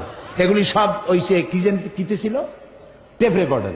তো টেপ তো নষ্ট হয়ে যায়, ছিঁড়ে যায়, নষ্ট হয়ে যায়, কিন্তু বই নষ্ট হয় না সহজে। এই জন্য আলহামদুলিল্লাহ তাফসির বেরিয়েছে এক পর্যন্ত 4 খণ্ড, একটি খণ্ড এখানে আসছে তাফসিরে সাইদি সূরা লোকমান। হযরতে লোকমান নবীও না, রসুলও না, তিনি একজন জ্ঞানী মানুষ। জ্ঞানটা কে দিয়েছেন? আল্লাহ তাআলা। হযরত লোকমানের মাজার এবার আমি জিয়ারত করেছি মিশরে। হযরত মূসা আলাইহিস সালাম, হযরতে হারুন আলাইহিস সালাম, হযরতে ইলিয়াস আলাইহিস সালাম, তাদের মাজার জিয়ারতের সুযোগ হয়েছে আমার মিশর সফরে, কালকে বলবো ইনশাআল্লাহ। তো এই তাফসিরে হযরতে লোকমান গোটা জাতিকে নসিহত করেন নাই, নসিহত করেছিলেন তার ছেলেকে, শুধুমাত্র ছেলেকে নসিহত করেছেন হযরত লোকমান। সেই নসিহত আল্লাহর কাছে এত পছন্দ হয়েছে, হযরত লোকমানের নামে একটা সূরা বানাইয়া আল্লাহ তাআলা লোকমানকে চিরন্তন করে দিয়েছেন। সন্তানকে 9টা নসিহত করেছিলেন। কয়টা? সেই 9টা নসিহত 2 রুকুতে, 2 রুকুর তাফসির করেছিলাম চট্টগ্রামে। 2 রুকুর তাফসির শুনিয়া 45 জন হিন্দু, খ্রিস্টান, বৌদ্ধ মঞ্চে এসে মুসলমান হয়ে গিয়েছিল। এটা সেই তাফসির। এখানে ঢাকা থেকে কোথায় আসছে খুঁজে নিয়ে আপনারা কিনে নেবেন। আর আল্লাহ কোথায় আছেন, আল্লাহ মৃত্যুর দেহ নিয়ে কি করবেন, এই 2টা বই ওরা 10 টাকা করে হাদিয়া রেখেছে মাত্র। আপনারা যাওয়ার সময় এই 2টা বই সকলের দরকার। জীবন সংশোধন হবে ইনশাআল্লাহ, আকীদা সহি হবে। এবং আমার মিশর সফরের উপরে 5 দিন ছিলাম মিশরে। 5 দিনে 4,500 কিলোমিটার দৌড়াইছি। এখন চিন্তা করেন, শুধু রাতের ঘুমটুকুন ছাড়া বাকি সময় আবার আসতে পারবো কিনা জানি না। হযরত ইউসুফ আলাইহিস সালামের দেশ, ইব্রাহিম আলাইহিস সালামের শ্বশুর বাড়ি, মুসা আলাইহিস সালামের দেশ, ফেরাউনের দেশ, আল্লাহ আমাদের দেখাইছে আলহামদুলিল্লাহ। মুসা আলাইহিস সালাম যেখানে আল্লাহর সাথে কথা বলেছেন সে জায়গাও দেখেছি আলহামদুলিল্লাহ। আগামীকাল বলবো ইনশাআল্লাহ। সেই রাস্তায় রাস্তায় আমি বই লিখেছি, রাস্তায় রাস্তায়। রাস্তা কত মসৃণ হলে বই লেখা যায়, চিন্তা করেছেন? দেখেছি আর লিখেছি, সেটাও বইয়ের আকারে বেরিয়েছে, নীল দরিয়ার দেশে। এটিও একটি বই, ভ্রমণ কাহিনী এবং নবী করিম, ওখানকার আম্বিয়া আলাইহিস সালাম যারা ওখানে আছেন তাদের, এবং ইসলামী আন্দোলনের ইতিহাস এখানে বিধৃত হয়েছে। এটাও পাবেন আপনারা নীল দরিয়ার দেশে। সেটা বোধহয় এখানে এই পাশে তারা দিবে, আপনারা এখান থেকে নিয়ে যেতে পারবেন। আল্লাহ তাআলা সকলকে, আরো বইপত্র আছে আপনারা কিনবেন, বিশেষ করে তাফহিমুল কোরআন। কি কোরআন কম তো? তাফহিমুল কোরআন আল্লাহর এক নিয়ামত। এই তাফহিমুল কোরআন আপনারা কিনবেন। আল্লাহ তাআলা আমাদের সকলকে তৌফিক দিন। আমরা বলি আমিন, সবাই বলি আমিন। বাকি বিস্তারিত কথা আগামীকাল বলবো, আল্লাহ যেন তৌফিক দেন, আমরা বলি আমিন। এখন মোনাজাত হবে। এশার নামাজ তো আপনারা পড়েই সেরেছেন। আগামীকাল আপনারা আগের থেকে আসবেন, আর আমি ঠিক এশার নামাজের পরপরই আলোচনা শুরু করব ইনশাআল্লাহ। আল্লাহুম্মা আমিন। ربنا ظلمنا أنفسنا وإن لم تغفر لنا وترحمنا لنكونن من الخاسرين। আয় আল্লাহ তাআলা, হাজার হাজার মুসলমান নরনারী দীর্ঘক্ষণ ধরে তোমার কোরআনের কথা শুনেছি। আয় আল্লাহ তাআলা, দয়া করে আমাদের জিন্দেগীর সকল গুনাহ খাতাকে মাফ করে দাও রব্বুল আলামিন।